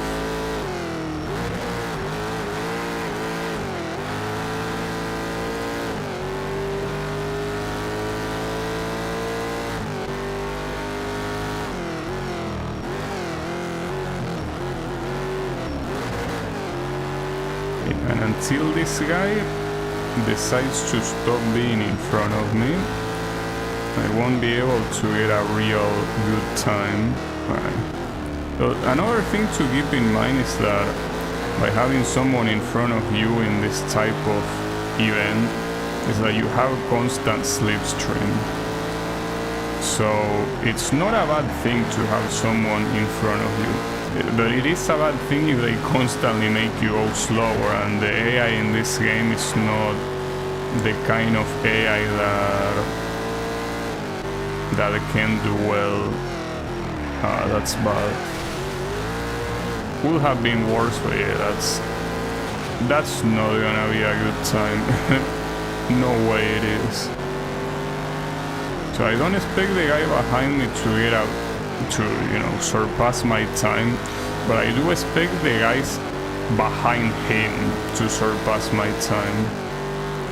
So that kinda sucks, but it is what it is.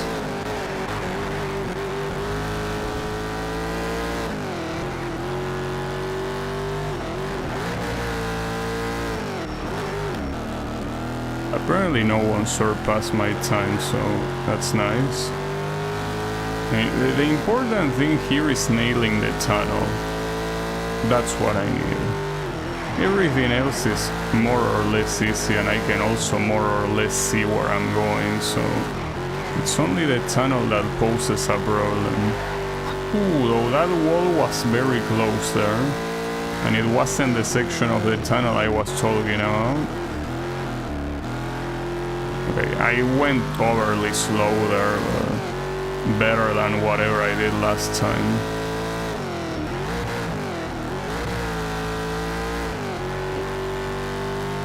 Okay.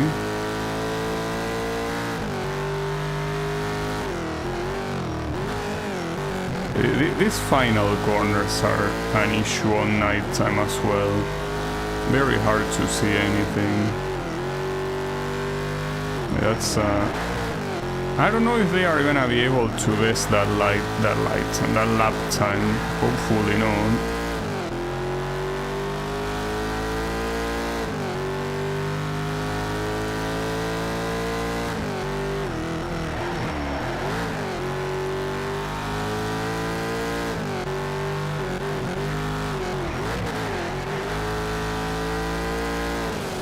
Ouch. Well, one thing you could do here, if you're very confident in the fastest time that you set, is basically brake before the finish line, wait for the timer to be over, and then cross it so the event ends there without you needing to do an additional lap. But considering that here that there is still quite a lot of time left, it's not gonna make a huge difference. So yeah, it doesn't really matter.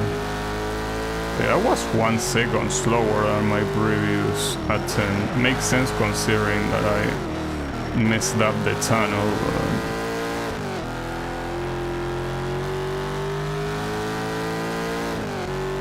I do like the way this place looks on nighttime. Well, I just like the way this game looks in general. It just looks very stunning.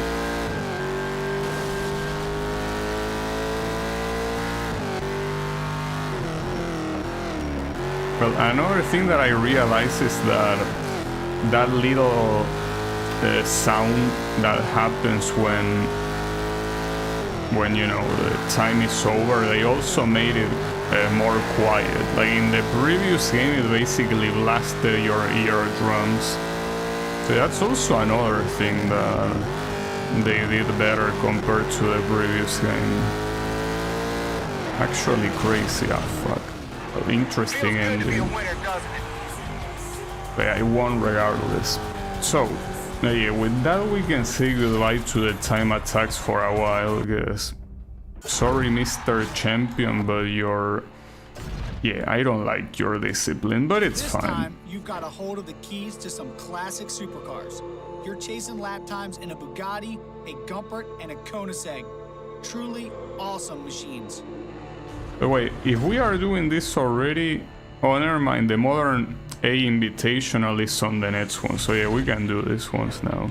Because I wanted to do the Eliminators that I left for later, though. Then again, these cars are...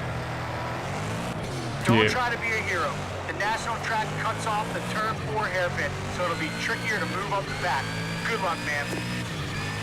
And maybe I should have done the Eliminators first, because now getting used to use these super fast cars is gonna be an issue.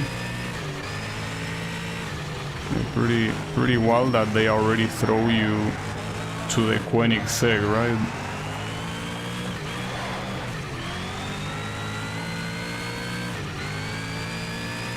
So for what I understand, these cars are not really faster than the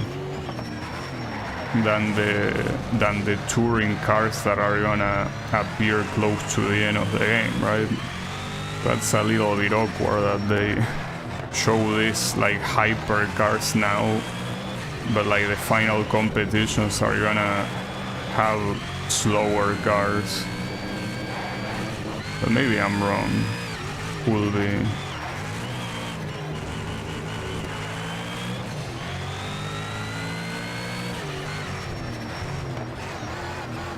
Also keep in mind that these are hot laps, so you know, really like go off track like I did before. 126 here for the top time. Yeah, it ain't happening on this lap, but if I can do it slightly better on the next one, it should happen on that one.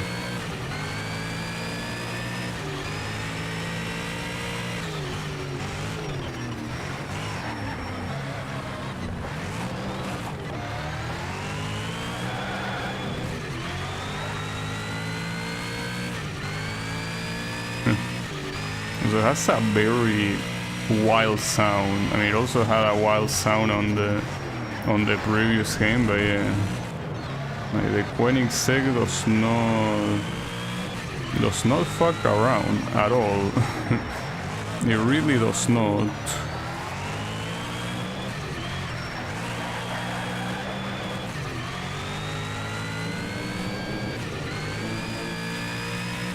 Was a bad acceleration because I did it over the piano. And yeah, the piano is not very nice for that. Yeah, accelerating on top of a piano is not the greatest idea.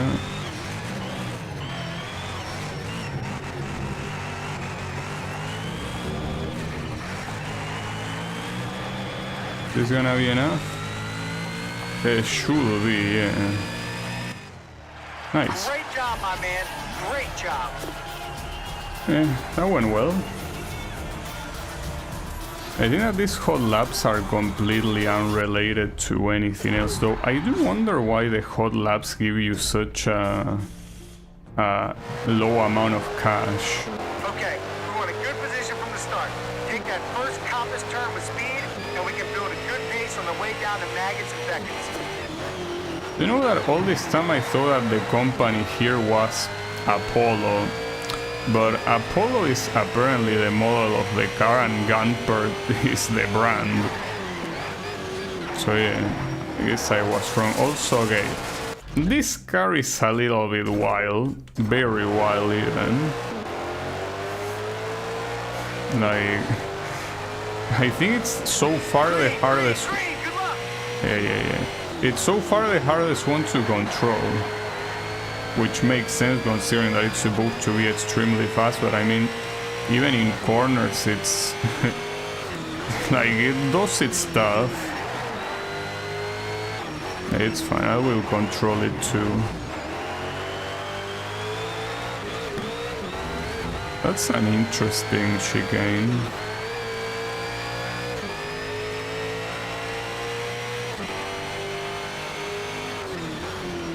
Nah, that was too late. Wasn't enough to go off track, but I didn't do that fast at all. Yeah, that probably won't be enough for the top time, but we will see.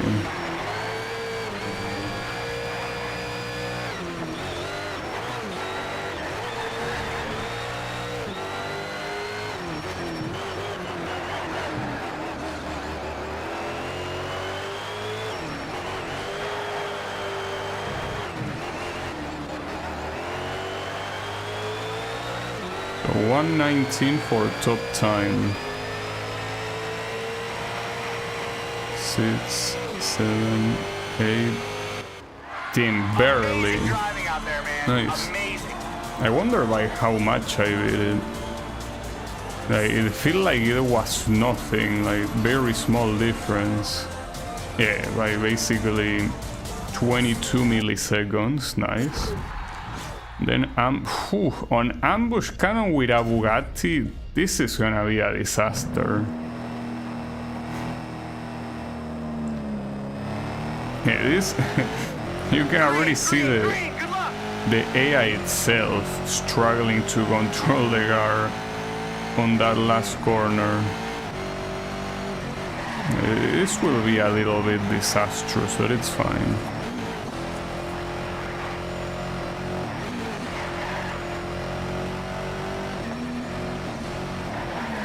Ah, shit. Yeah. This type of tunnels are so messed up. Come on, you can do it. Green light coming. Push hard from the start. Go, go, come on, that's the green light.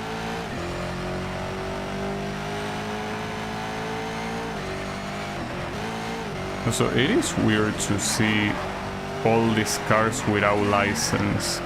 The license plate on the bottom really makes them look weird. I think it's simply because these are supposed to be like base models that you don't own, I guess.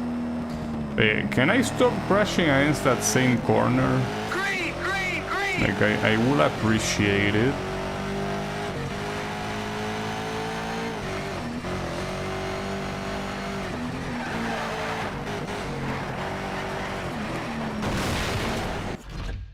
I'm gonna blame that on a fly that was flying around.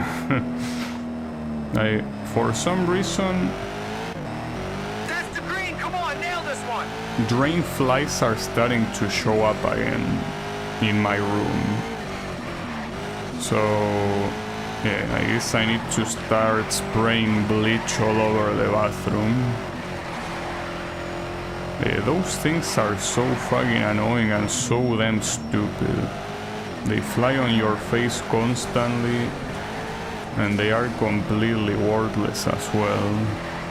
Well, all insects are pretty much worthless, but those even more so.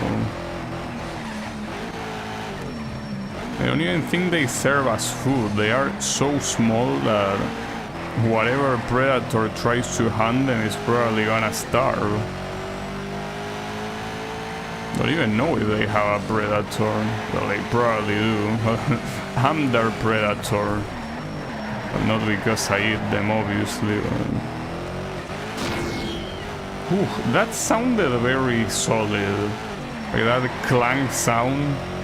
It was a pretty cool sound, I gotta admit. Yeah, as expected, this is a disaster. Like, this truck with the Bugatti Veyron, well, this truck with any car is a disaster, but with this shit, it's a little bit too much, you know? Yeah, 124. I didn't even get the slowest time, by the way. Pretty nice. I mean, I know that it was a bad lap, but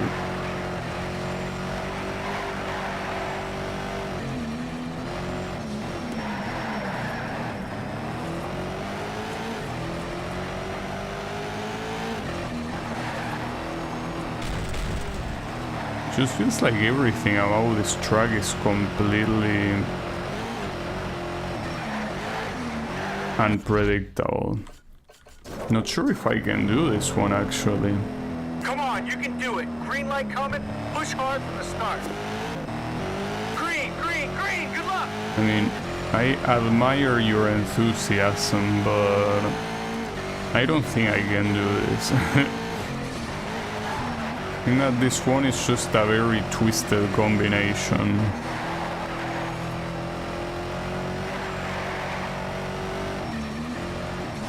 It's fine.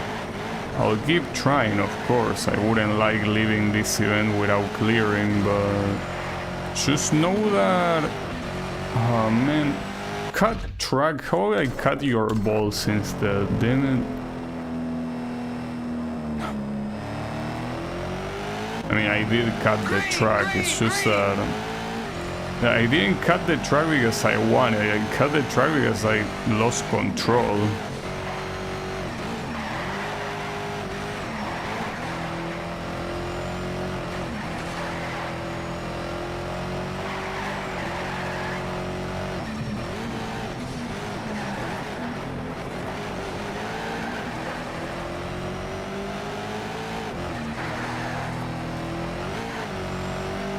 Pretty fucked up because it's essentially a blind corner after a tunnel.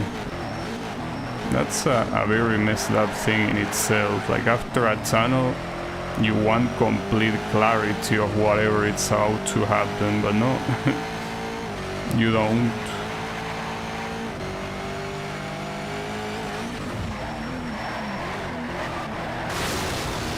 And with that jump, I don't think there's much I can do. Well, I mean, aside from slowing down, sure, but in a lot of those cases, since I don't know how much I need to slow down, I need to exaggerating how much I slow down, and that's not gonna cut it in something like this, that you're supposed to do it very fast. Ah, I almost got it, fuck. It's fine. At least it was not a bad time at all, but it was not enough.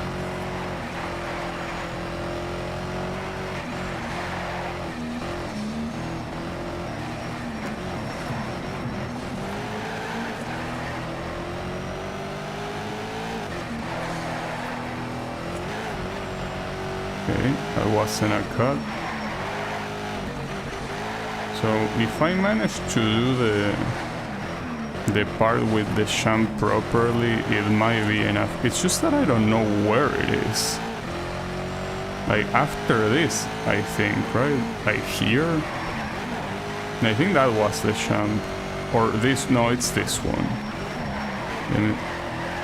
Well, that wasn't that bad compared at least to the previous lap, I guess. I will say I did it pretty well. Does the game think the same thing? Did I really do it well? Well,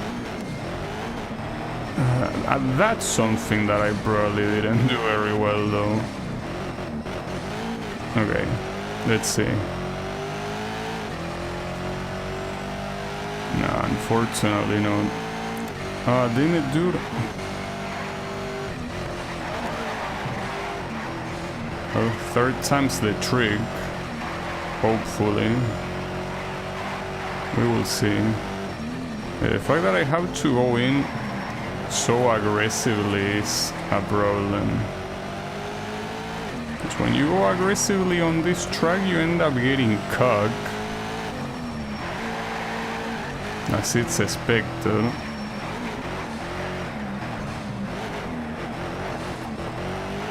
Okay. So the bump is a lot after this. It's visible, you can see it right here. Well, in fact, if I'm not mistaken, on the sides there are actual warning signs. The problem is that I'm doing the lap already slower precisely for slowing down, but I mean, if I don't slow down, I end up getting fucked, so you know, I'm doing what I can.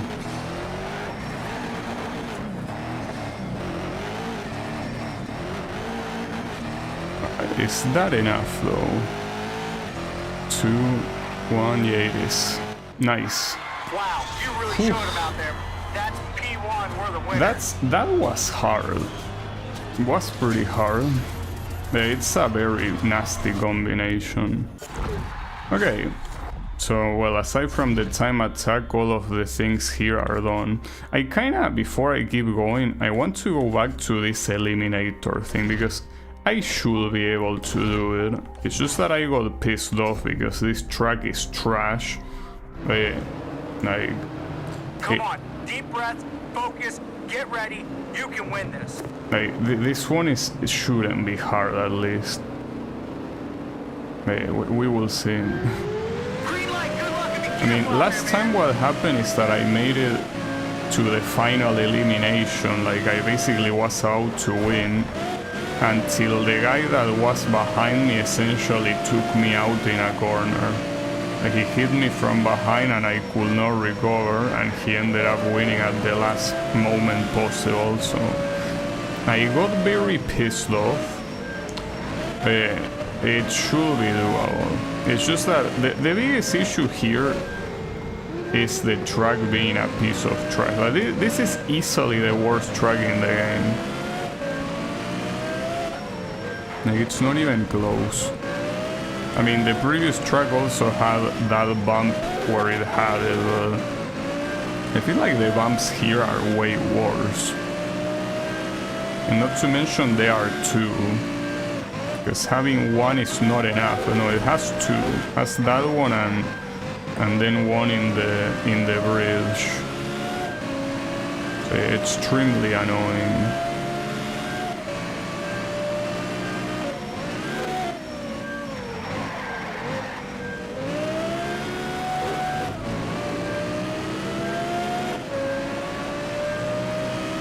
Yeah, this is the second one. Not just one, but two bumps. And well, on top of that being nighttime, you know? So you can see even less. I mean, at least you can see the bumps, but... I mean, nighttime obviously makes everything harder by default. So I'm in the lead now, but that doesn't really mean anything, especially considering how I lost last time. So yeah, basically focus, keep it cool. And yes, this bump, slow down. Though the issue is that last time I'm pretty sure, like I got took out on this corner because I had saturated how much I needed to brake before that bump. And yeah, that's what ended up making me lose. On the right side, at least compared to that attempt, like here I got the first place a lot earlier. Which means that I should be able to get some distance with the second place.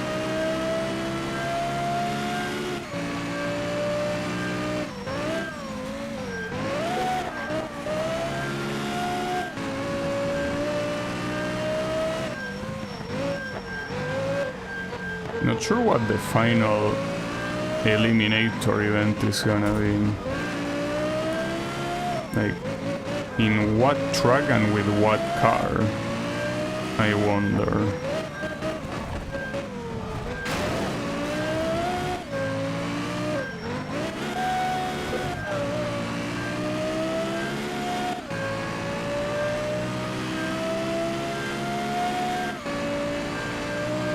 Oh, I fucked up.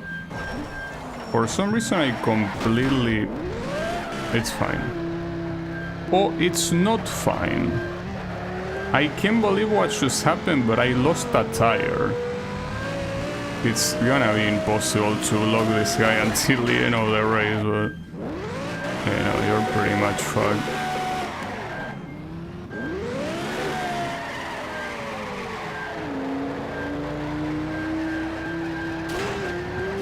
Though I managed to do it, unbelievable. That was a great win. Yeah, great win. That's like I managed to win with one less tire. Like I legitimately lost my tire. I wasn't even aware that was possible. Holy shit. Alright. Damn. That was almost also rage quit worthy, but damn. You don't try that at home. That's not a very polite way of racing, you know.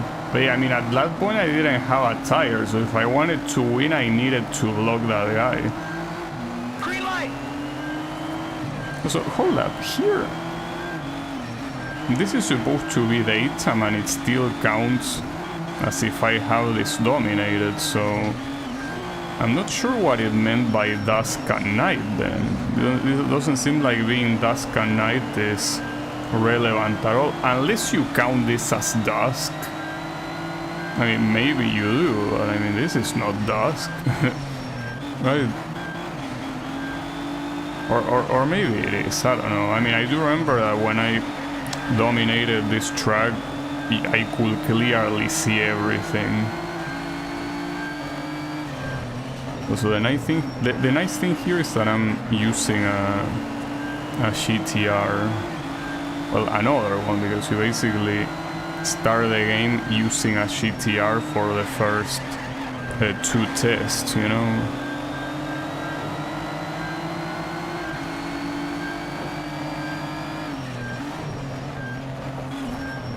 And that's very wild. So with something like that, you could see that the damages are very real.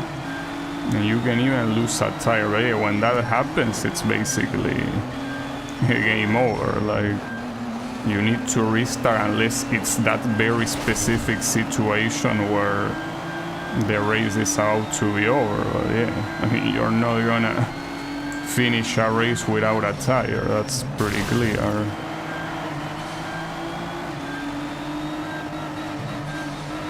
Pretty surprising that they don't instantly disqualify you guys. It's not like you can pit stop. There is no such a thing as a pit stop in this game, so... for fuck's sake, bro.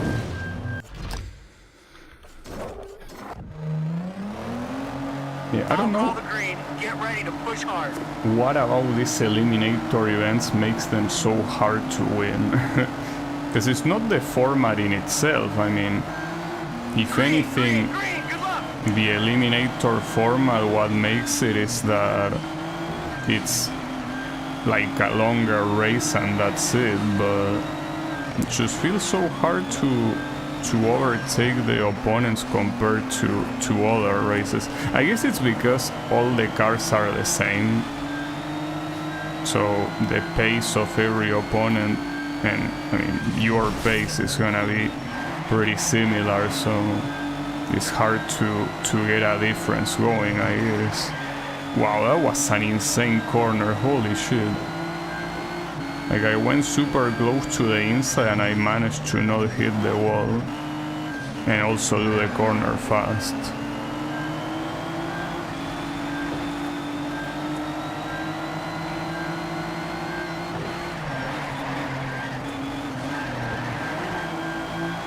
So I think I'm in the same situation as last time, in third place.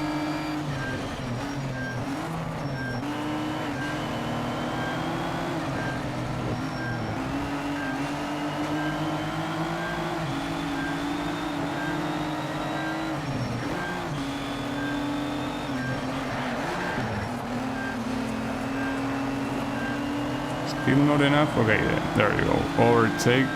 So now you need to keep the lead. And in this track that should not be something hard to do. Especially for a track that, according to the game, you dominated. You should be more than fine.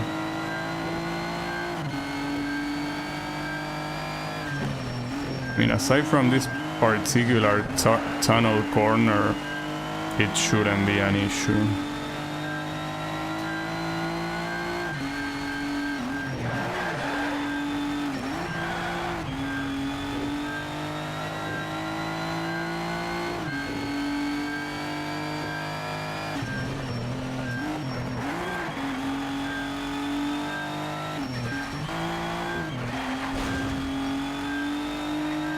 I hit a tire and I didn't see it pass, so I think it's actually in front of me. No, it will have disappeared already, but I cannot really see it because of the look back thing starts in a very weird angle. I could see it if I move it, well, but at this point it should not be there. You know, it's not there. Just wanted to double check, but I don't know where it went, because I didn't see it fall behind me at all.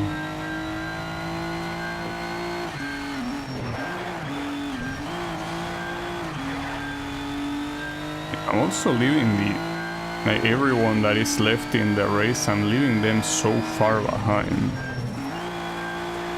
It really seems that I guess I'm super proficient on this track for some reason. Or maybe it's just that the AI is bad at it. Considering that it's the only one that I was able to fully dominate, maybe, I don't know. I do have some proficiency for it.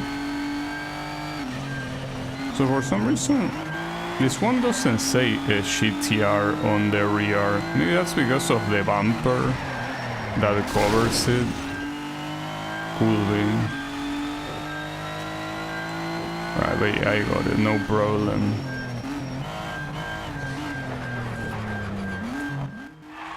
There you go. You really showed them out there. That's P1. We're the winners. So I think that those are all the Eliminator events. I don't know if there are more Eliminator events later, but at least for now... Well, it says the Eliminator, at least there's only one called like that, so... Yeah. Oh, never mind, there is another one right there. Forget about it. Muscle. They're gonna be muscle cars. I wonder how he presents it, though. You hear that? That's the sound of all-American muscle. I hope you can handle it. I have tons of experience with these cars. I drive a Mustang as a pro drifter, and my new project, the RTRX, is a '69 Ford Mustang with a 5-liter V8. Seriously, it's one bad machine.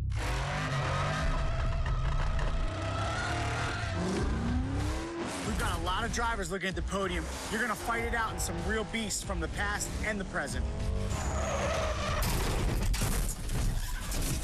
Check this out. I put up the RTRX as a top prize in the Muscle Championships. So come on, let's see if you got what it takes to win big with American Muscle. Well, All right, now we're talking. Get ready for your first taste of all-American muscle. You'll start out classic, then you'll get to hear those modern engines scream. I do have the Corvette, so I mean, if you like, here they are gonna loan the car, but I could do them all probably, unless Come you. on, you can do it. Green light coming. Push hard from the start. Hey, if you make me use one of the classic ones and I need to grab it from my garage, then yeah, I wouldn't be able to, because I don't have any. But yeah, we will see how it goes. So starting with a hot lap. It's a shame though that he doesn't explain why they are called muscles, because I mean that's something I could easily Google. I should know what cars more or less are named muscle cars, so why are they called muscle cars? Like, for example, why will this be a muscle car but not the Dodge Viper, that is also an American car, right?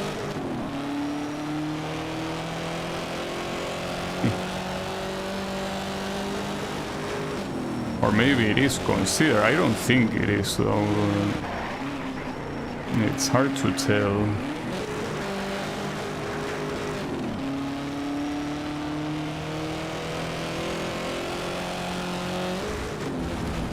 But when he said muscle, he also flets his arm. So maybe they should call it muscle because, I don't know, they are hard cars. They are sturdy. I mean, isn't every car sturdy? Also, this corner keeps cocking me. That's an issue. Yeah, that is a problem. Alright, well, we only have one more try, so don't fuck it up. It's also pretty clear that these older cars are harder to drive. Well, they maintain the tradition of making muscle car shit in every Need for Speed game. You know, let the tradition go away, you know? It has to be there.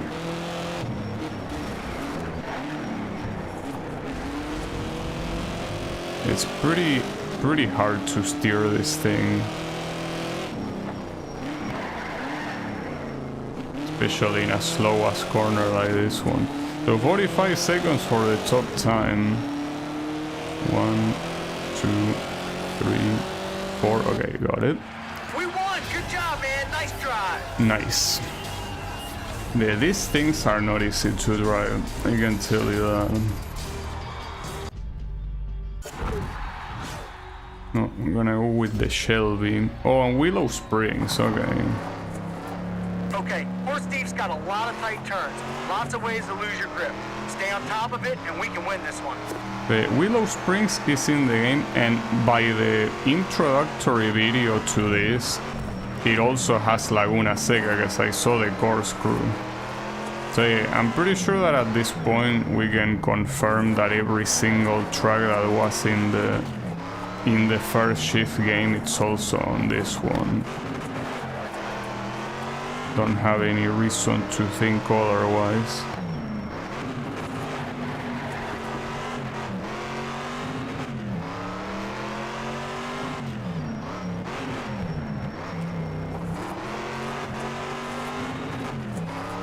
It really feels so slow to drive this, as you would expect.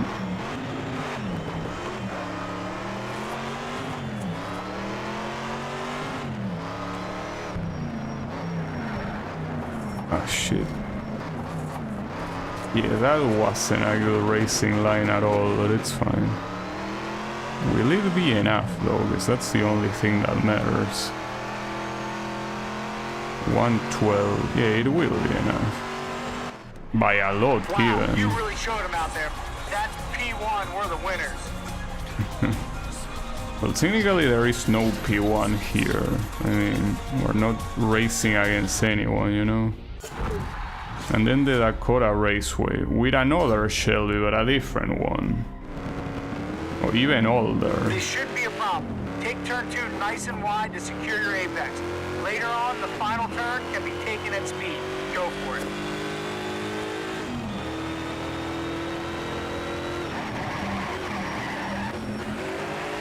Oof. Oh, and there's something I just realized. I don't know how the previous cars, but this one doesn't have ABS. Or at least it's not being activated. So that's interesting. And considering that they are old ass cars, it makes sense. But I thought that every car, no matter if they had it in real life or not, was gonna have it. Or maybe it's just because it's a hot lap and it has a default configuration. But not like it matters. Amazing driving out there, man. Amazing. But yeah, like that one, like the lack of ABS, you can notice it because when you brake, you basically go straight. Like you cannot steer while the brake is happening. So for this one, I do need a classic muscle car, and I don't have a single one. So because of that, I could leave this for some more time, or I could also play like this one, because this one I do have, like I have that same car that is right there, so yeah, we can do that instead.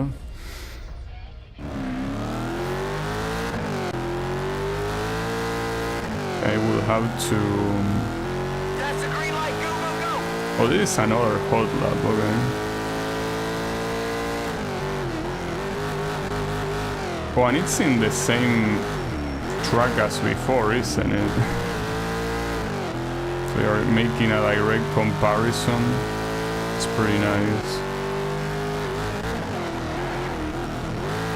It seems a little bit unfair for our old friend, right? No, but this is a different variant. It's not the same one. It's a longer variant. I like the Need for Speed logo in the track. Looks pretty cool. Aren't muscle... Wait, hold up. Give me a second, guess here. I need to pay attention to get the 56. Can I? No, not in this lap. More bulky? Well, yeah, I kinda assumed that. It's just that I don't know exactly what the logic is, because the fact that they are more bulky is a very subjective thing, you know? Because I don't think that, I mean, it's not a European car, but for example, the Bugatti technically is a car that looks bulky, but I mean, I'm pretty sure no one will call it a muscle car.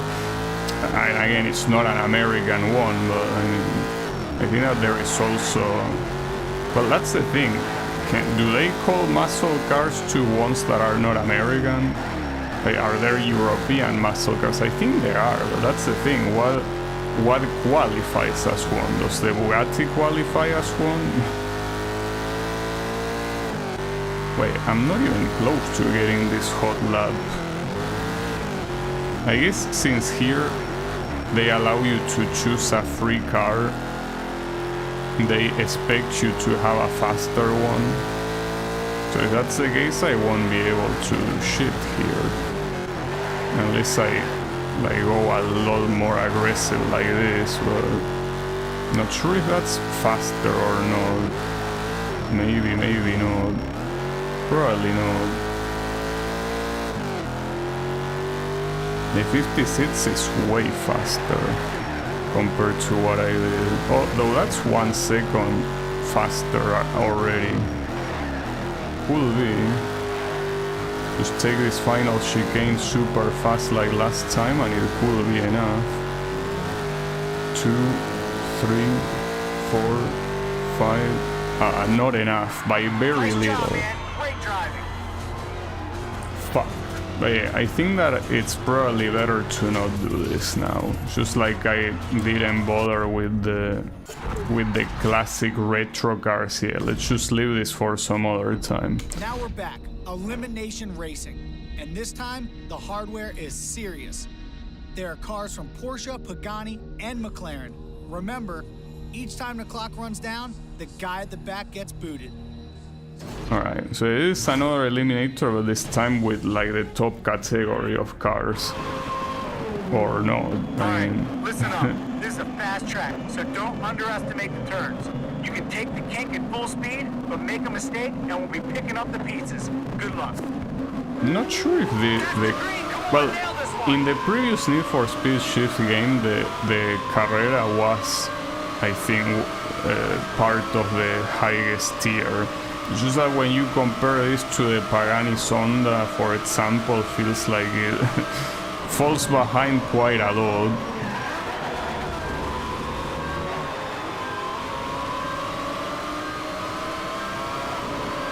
It's fine.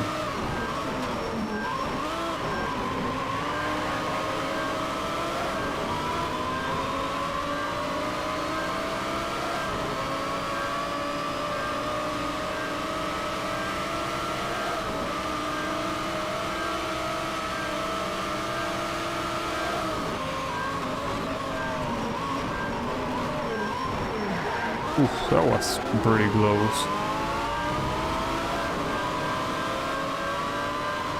Yeah, this shouldn't really be a problem. As long as they don't make me drive in Shanghai, it should be fine.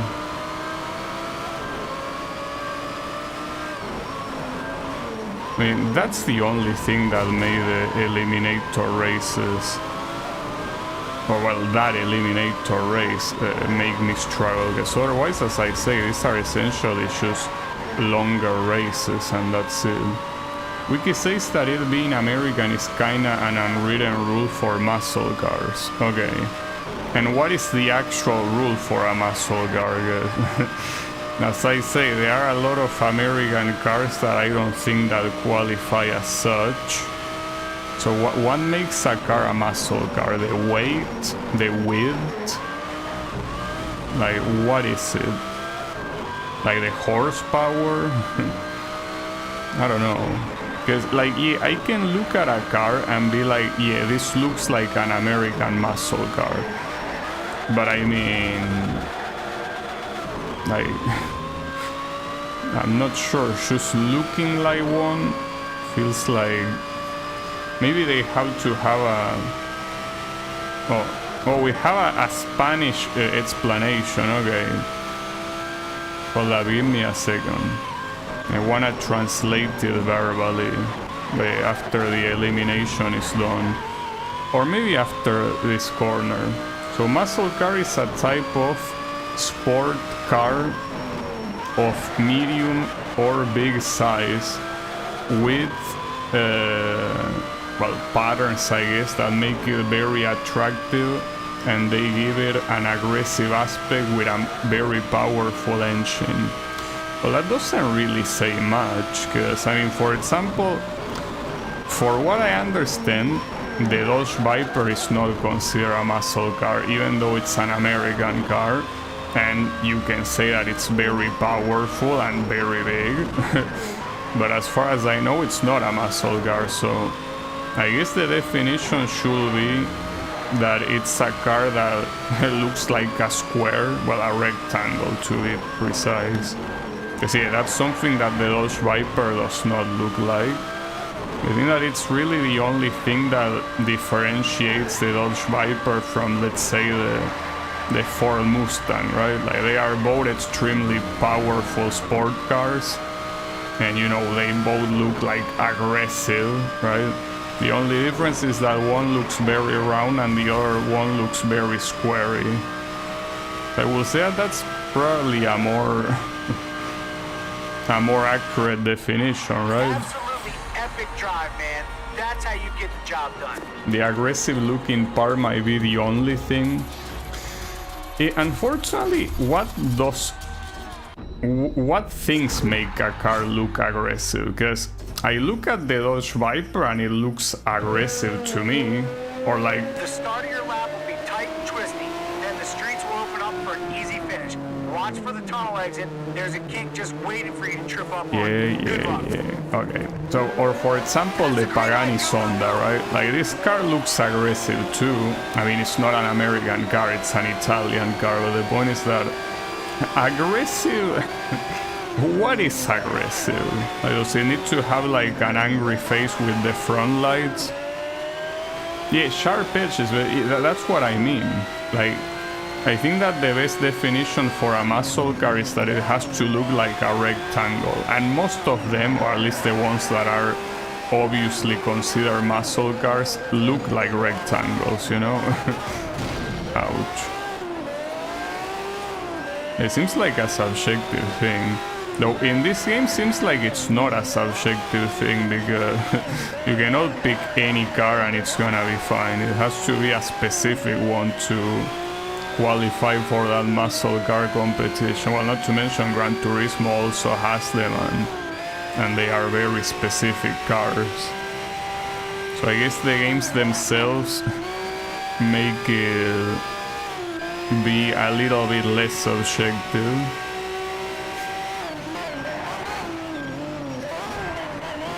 So this guy in first place is going very fast, but I think it's less about him going very fast and me going very slow, because if you look at the minimap, you can tell everyone else is right behind me. Like, I'm basically making a train behind. So it's not that the first place is going fast, it's that I'm going slow. Well, or it could be both as well. He could be going fast while I'm going slow. At least now I'm getting closer.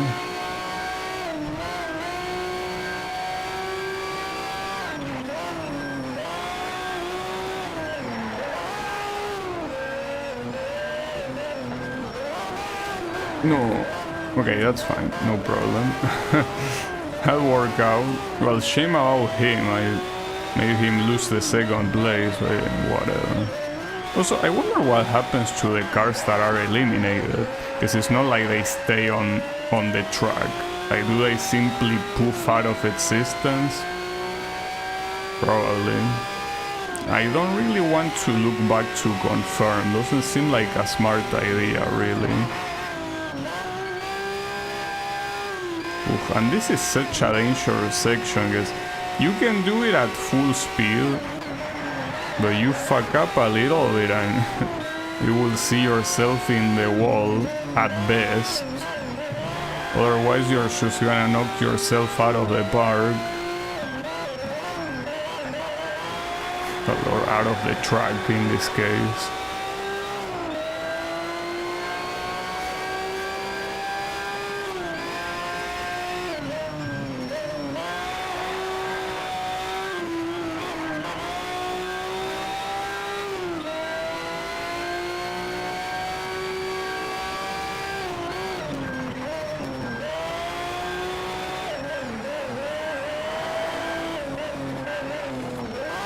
It's an extremely dangerous track, like holy shit, dude.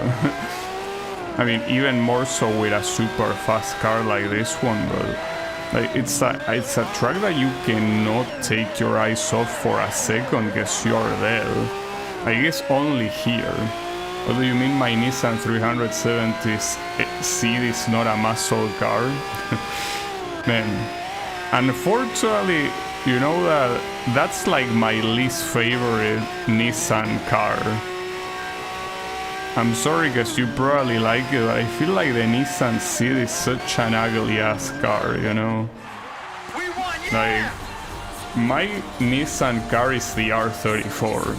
I feel like the R34 is unbeatable. That car is like up there to me. Hey, it's fine, don't worry about it. Oh, the McLaren. Wait, this is not the McLaren F1. Oh, it's another one, yeah. Okay, when you cross the bridge, watch for where the road splits. Aim to the right, be ready on the brakes to set the hairpin down the road. Well, this one was in Hot Pursuit. Green, Wow, yeah, nice green, you sack of shit. More like red, I guess. I'm gonna be seeing blood if you keep doing shit like that. Oh, you you mentioned it because you remember I didn't like it. Okay, I see how it is. Well, nice that you remember that I didn't like it.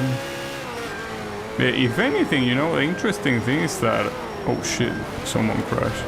If we use the definition of the car having sharp edges and looking like rectangles, the R34 will perfectly encapsulate that definition. The R34 is a very rectangle looking car. The difference that it has over muscle cars though is that like it looks smaller on the front than on the rear, while muscle cars for the most part seem to be larger on the front, which is the reason why I don't like them. Like that's why I think they look ugly for the most part. They are way too big on the front, and I prefer if the cars were, you know, big on the rear. It's the reason why I like the R34 so much, you know. The R34 is it's a beautiful car. Well, I somehow managed to take the lead, not without doing some very illegal overtakes, but it's fine. I mean, in a track like this, you do what you can do, you know. It's not a track where you have the luxury of being clean. You do whatever you're allowed to do. And these guys are still pretty close to me, you know.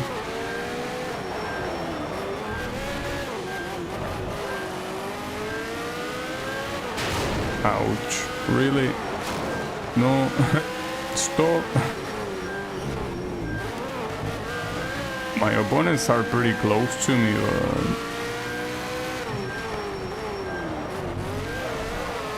I don't think they are close enough to be that big of a deal for now. Ah shit, that's fine, don't worry about it. You're fine.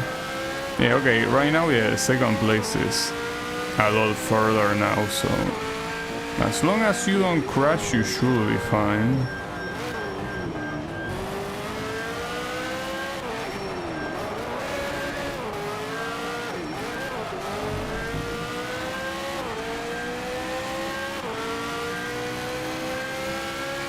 Yeah, it's easier said than done in a track as messed up as this one is.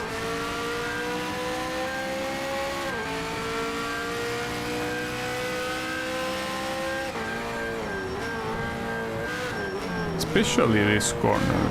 This corner is by far the most fucked up one. Very hard to do it quickly and at the same time not crash. Don't worry, that was free. I mean, in case there was any doubt that the problem with the previous group of eliminator events was none other than the Shanghai track. I will keep saying, but that's the worst track in the game. Great job, my man. Great job. Thankfully no Shanghai here, so no problem either. Okay. So I'm the Beast Slayer, damn. Alright. And then we have the invitational that should unlock the A-class car to go for the other man. one. You just got an invite to the big leagues. Get the win in a tough battle at Nürburgring in a McLaren MP4, and you'll be fast-tracked up into modern A. The problem is that... Oh, it's... Damn. Well, at least it's only one lap in Nürburgring Nordschleife, but then that's... That's pretty wild. Well, there we have the first instance of Nordschleife, I guess. Sure. This is it, man. Green hell. It's famous for a reason. It's like no other track on Earth. See you on the other side. Well, and this guy mentioned it here. It is called the Green Hell, yeah. It's called Green Hell for a reason, indeed. Now, the problem here is that unlocking this car, I mean, it's pretty nice because, you know, like, cool to just have a free car like that, but you know, I'm pretty sure that of the category A cars, this probably will be one of my least favorite. Well, the Porsche Carrera will probably be my actual least favorite. Yeah, this one, not to mention we're going against Sondas and Bugattis here. Pretty messed up. But what's even more messed up here is doing Nürburgring Nordschleife, of course. This track is messed up.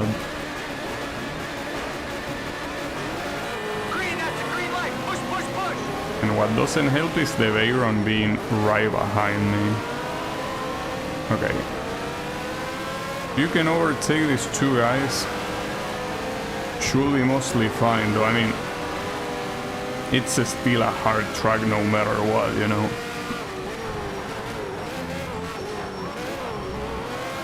Like, the toughest challenge here will be not crashing. I mean, I more or less do know this track because I played it so much, but yeah. Well, that wasn't an ideal overtake, but at least it worked, so I'll take it. The issue with this track is it has fast sections like this one, but those fast sections are very easy to just go off track and get absolutely killed. But if you don't take them at a fast speed, you're obviously gonna lose a lot of time. So it's one of those things that,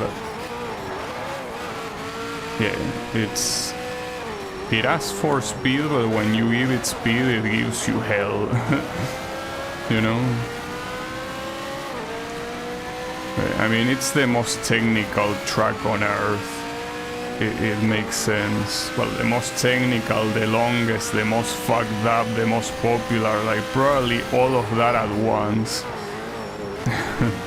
Indeed. Yeah. There is no... Yeah, this is one chicane that I think that I never will be able to do properly. Like, it seems that every time I get to it, I skip it. But not because I want it, because it's hard to do it. And it's, as I keep saying constantly, it's the only corner in the whole track you can cut. Because aside from that, every other corner is like you either make the corner or you crash. There's nothing to cut. Well, aside from cutting yourself with the accident you're gonna have, I guess. Yeah. It's only that chicane that you can cut.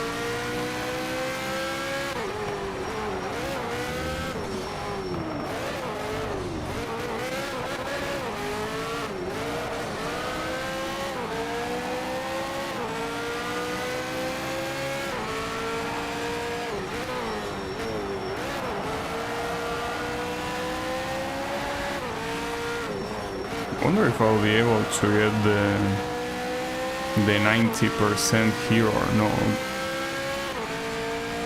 Because here, I mean, it's a very long track, so 1% represents a very big portion of the track, you know. But at least looking at the minimap, it seems that I'm having a very good distance compared to everyone else, so there's that.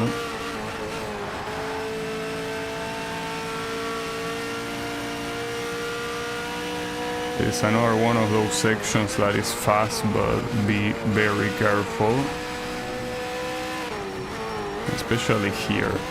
That's one corner that, like, I have PTSD, so that's why I know that I'm supposed to brake, but it's a corner that if you're not familiar with this track, you're gonna eat it every single time. Like, you will eat it no matter what, you know? Oh, and then the carousel. In Shift 1, I could not do the carousel right even once, and in this one it seems that it will be the same. God damn it, dude. Yeah, doing the carousel properly won't be very possible at all. It's fine. But doing neither of the carousels, fuck. Alright, technically you can also skip that corner, and that's the final warning, yeah. If you skip another one, you get disqualified. I really don't think there is another one to skip, right? Maybe my memory is failing. I'm pretty sure that that's as far as you can go. And yeah, it is true that I didn't have that one into account, but it's fine. Now, I wonder if that Bugatti Veyron that is behind us, since it's very clearly a more powerful car than these ones, I wonder if when the long straight comes, if he's gonna overtake. Because it is... Oh, fuck, it's fine. It's very clearly a way faster car, without a doubt, so... Will it just zoom past me, or will it stay behind? I don't know. It's hard to tell.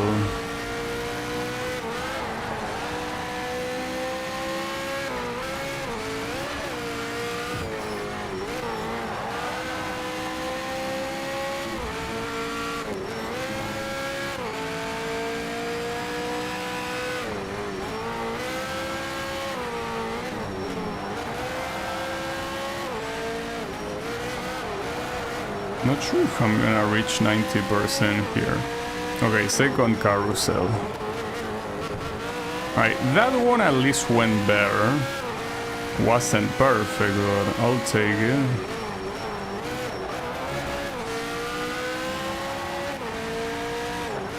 The question is here. On this straight, will any of the guys behind me actually overtake? I mean, I hope not.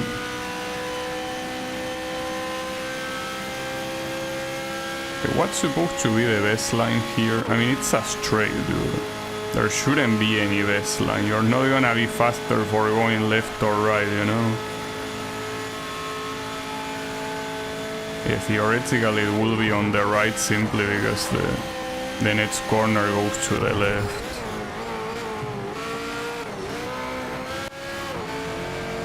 It seems that at least the AI is not super fast in this track, so it's not a problem to win. So that being said, they were pretty close there. Yeah, got it. Absolutely epic drive, man. That's how you get the job done.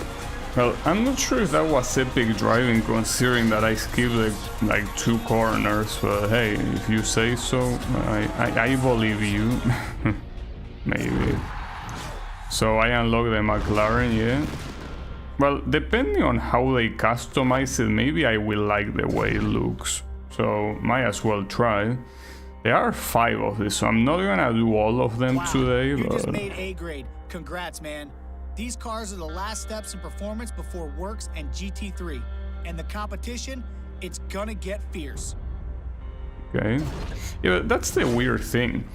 like GT3 is not a category that is faster than this, so it's a little bit weird that those will appear later. Alright, so the one that I unlock is this one, the McLaren. This one is like a DLC one, but it's supposed to be even slower, so even if I wanted an advantage, it wouldn't be a good idea. Okay, we're on the national course today. That means 1 in 10 straight and a bunch of technical corners. Stay alert. Doesn't look bad, though I'm still not a fan of the shape of this car regardless. Green, that's a I green mean, light. Push, push, push. especially when you compare it to the McLaren F1. You know, the McLaren F1 is a beautiful car.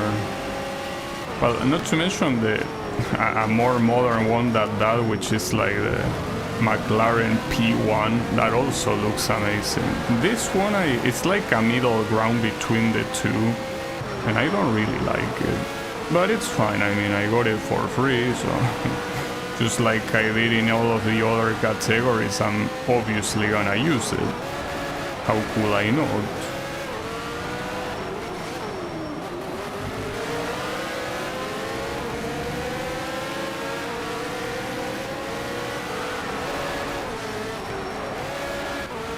That's an interesting inclination. What track is it supposed to be, by the way? I didn't see. Seems interesting, especially with the fact that it has so much asphalt. Oh, what the fuck? Okay, that jump was awkward.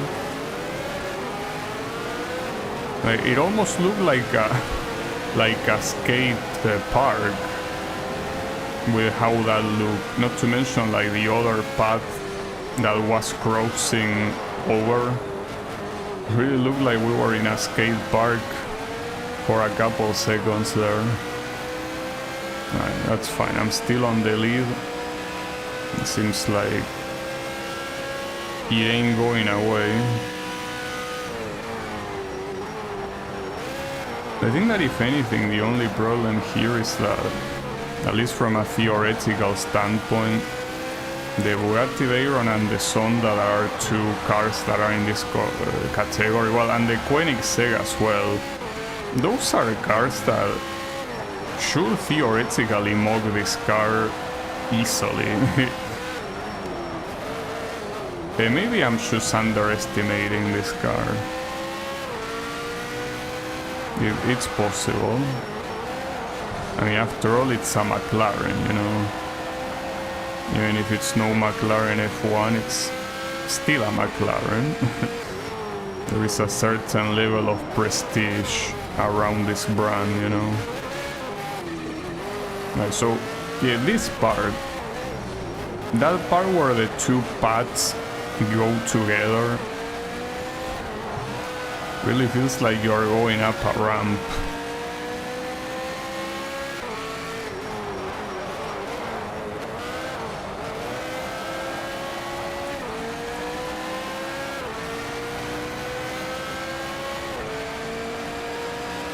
Get the clean lap.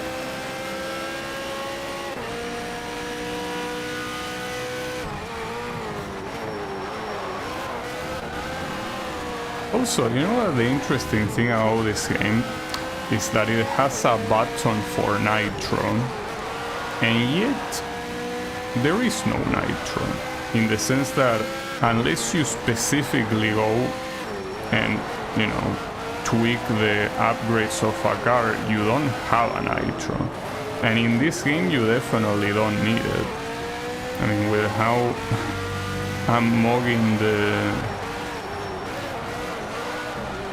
the AI,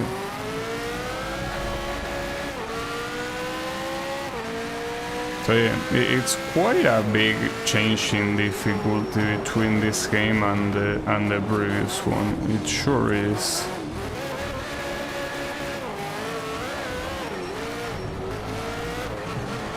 Like, the fact that I haven't bothered with a single upgrade, I think that says a lot, you know?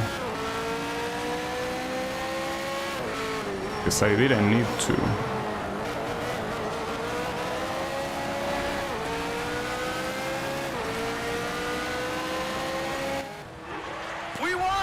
job, man. And it's not like I'm sweating to win these races. No, no. Not needed. For now, at least.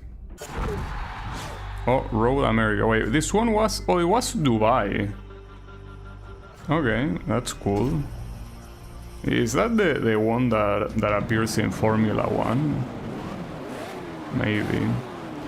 I don't know. And we already seen a Sonda. I think in fact the Sonda is gonna start in first place, isn't it? Yeah, the first place is a Sonda. Green light, good luck and be careful out there, man. And the second place is a Bugatti, okay. I guess this is the test of fire for this car. Not to mention on a track like Road America that has so many straights, where speed is obviously everything.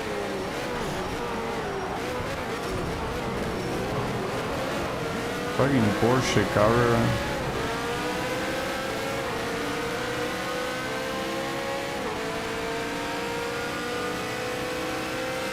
There are 2 laps on this track. The real problem here is reaching the Bugatti Veyron, though you could already see how early he started using the brakes. That is essentially the CPU's biggest weakness. Well, that and the fact that they are super scared of you, so they try to to basically avoid you as much as possible. But the thing is that yeah, the thing that affects their pace the most is just how extremely early they start braking. They start braking super early.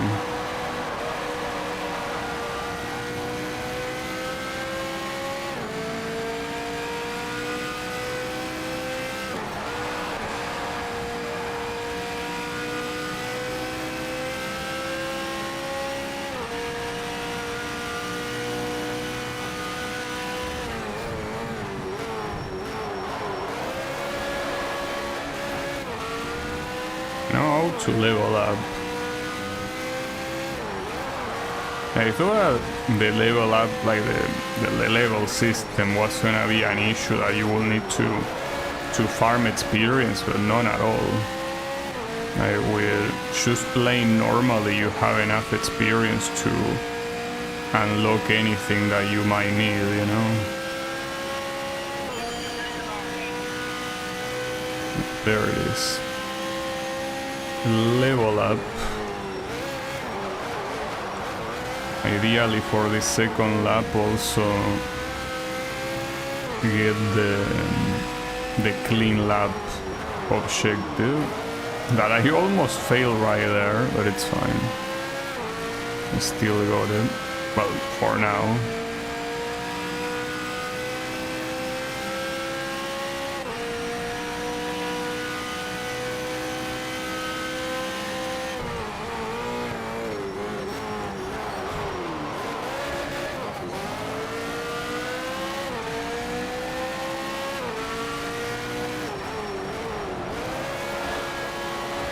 Is the leading for an entire lap as well.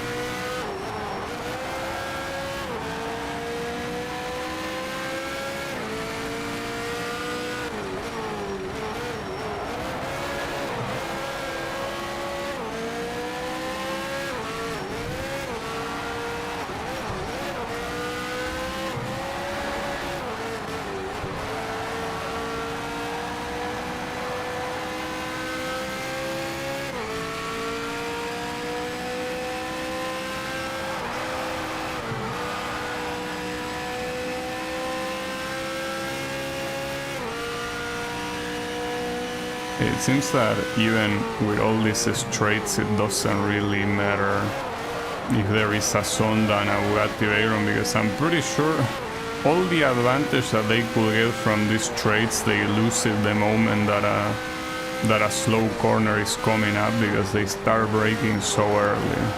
That's something that every single AI so far that I've seen in this game has that. So yeah, it seems that it will keep happening, you know. Good stuff. That was a great win. I'm not sure if it was a great win, but hey, at least I think I got all the objectives there. That's something, apparently. Okay. And then this one. Should I make this the last one for today? I kinda wanted to reach 40%. I don't think this is enough to reach 40% though. But maybe reaching 40% might be too much for today. I don't know. But since in the previous stream I got 20, I wanted to get another 20 today, you know? Would be nice. That's the green. Come on, nail this one.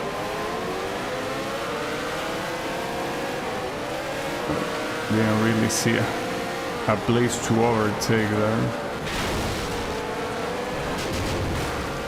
That was certainly not a good way to start.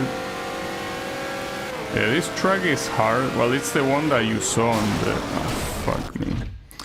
That you saw on that Sonda Eliminator event. That basically has super fast sections, but being a street track also means that it's very narrow, so yeah, good luck with that. Green, nail that first corner. Come on. But also to top it off, we are in the middle of the night. So yeah, there is no way that this is gonna go well. Okay. I influenced that Sonda to crash, which is pretty funny. Okay. At least we're not gonna have to deal with a Sonda, but yeah.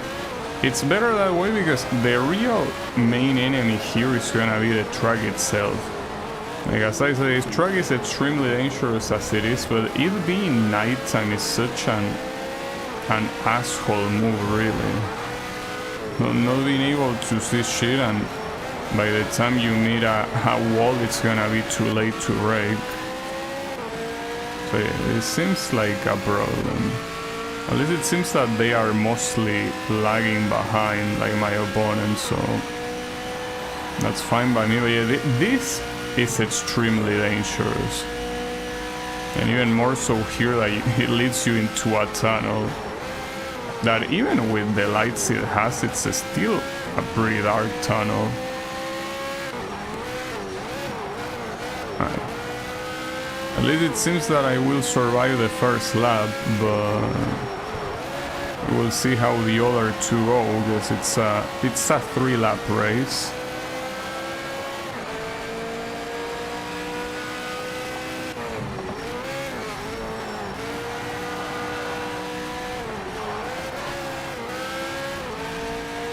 The question is, can I get a clean lap? No, I'm not sure why the previous one was a clean lap. It wasn't a clean lap. Like, is it because I hit a wall? Because I don't think I hit any of the cars, right? Or maybe I did, I don't know. I probably hit that wall there. Well, regardless, judging by that first lap, it shouldn't be that hard to get a clean lap here, you know?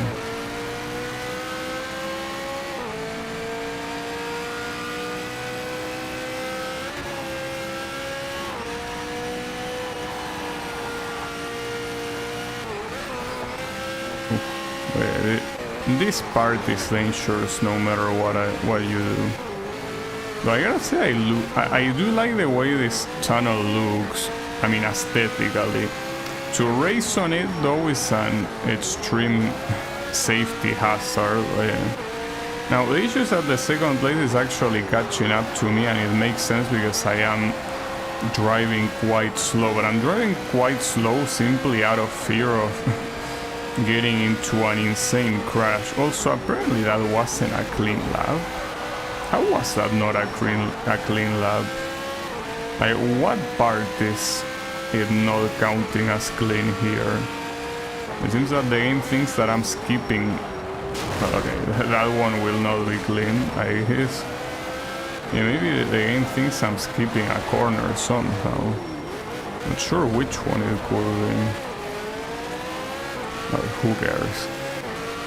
For now, just focus on on finishing the race, that's an achievement in itself, especially with the second place so close to you.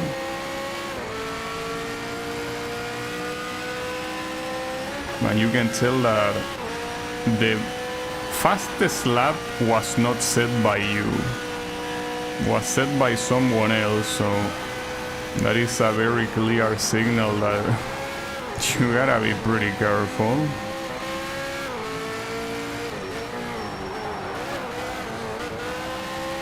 Okay, now it's fine. I'll get this, just like that. Nice. Would have gone way worse. Feels good to be a winner, doesn't it? Now, the question is how far I am from 40%, because normally I will leave this here, but maybe... No, it's still in 37. So it's probably gonna be a while until 40. There is only one event here, but what are we talking about? Oh, like multiple sectors of Nürburgring, and it includes Nordschleife at the end. Alright, yeah, that's not something I will do right now, and I don't think there's any other one that is short, so I think it's a good place to end it here. But yeah, it seems that the progress, as it is to be expected, it's gonna be slower every time in every stream, so we will see how long it takes. But as I say, I am enjoying the game, so I personally don't mind the slow progress. I guess if you don't like the game, you do mind it, because you will want me to be done with it as soon as possible. But at least when it comes to me, I do like it, so I don't mind. In any case, thanks everyone a lot for watching, and I'll be seeing you on the next stream, well, with more of this. So have a good one, and take care.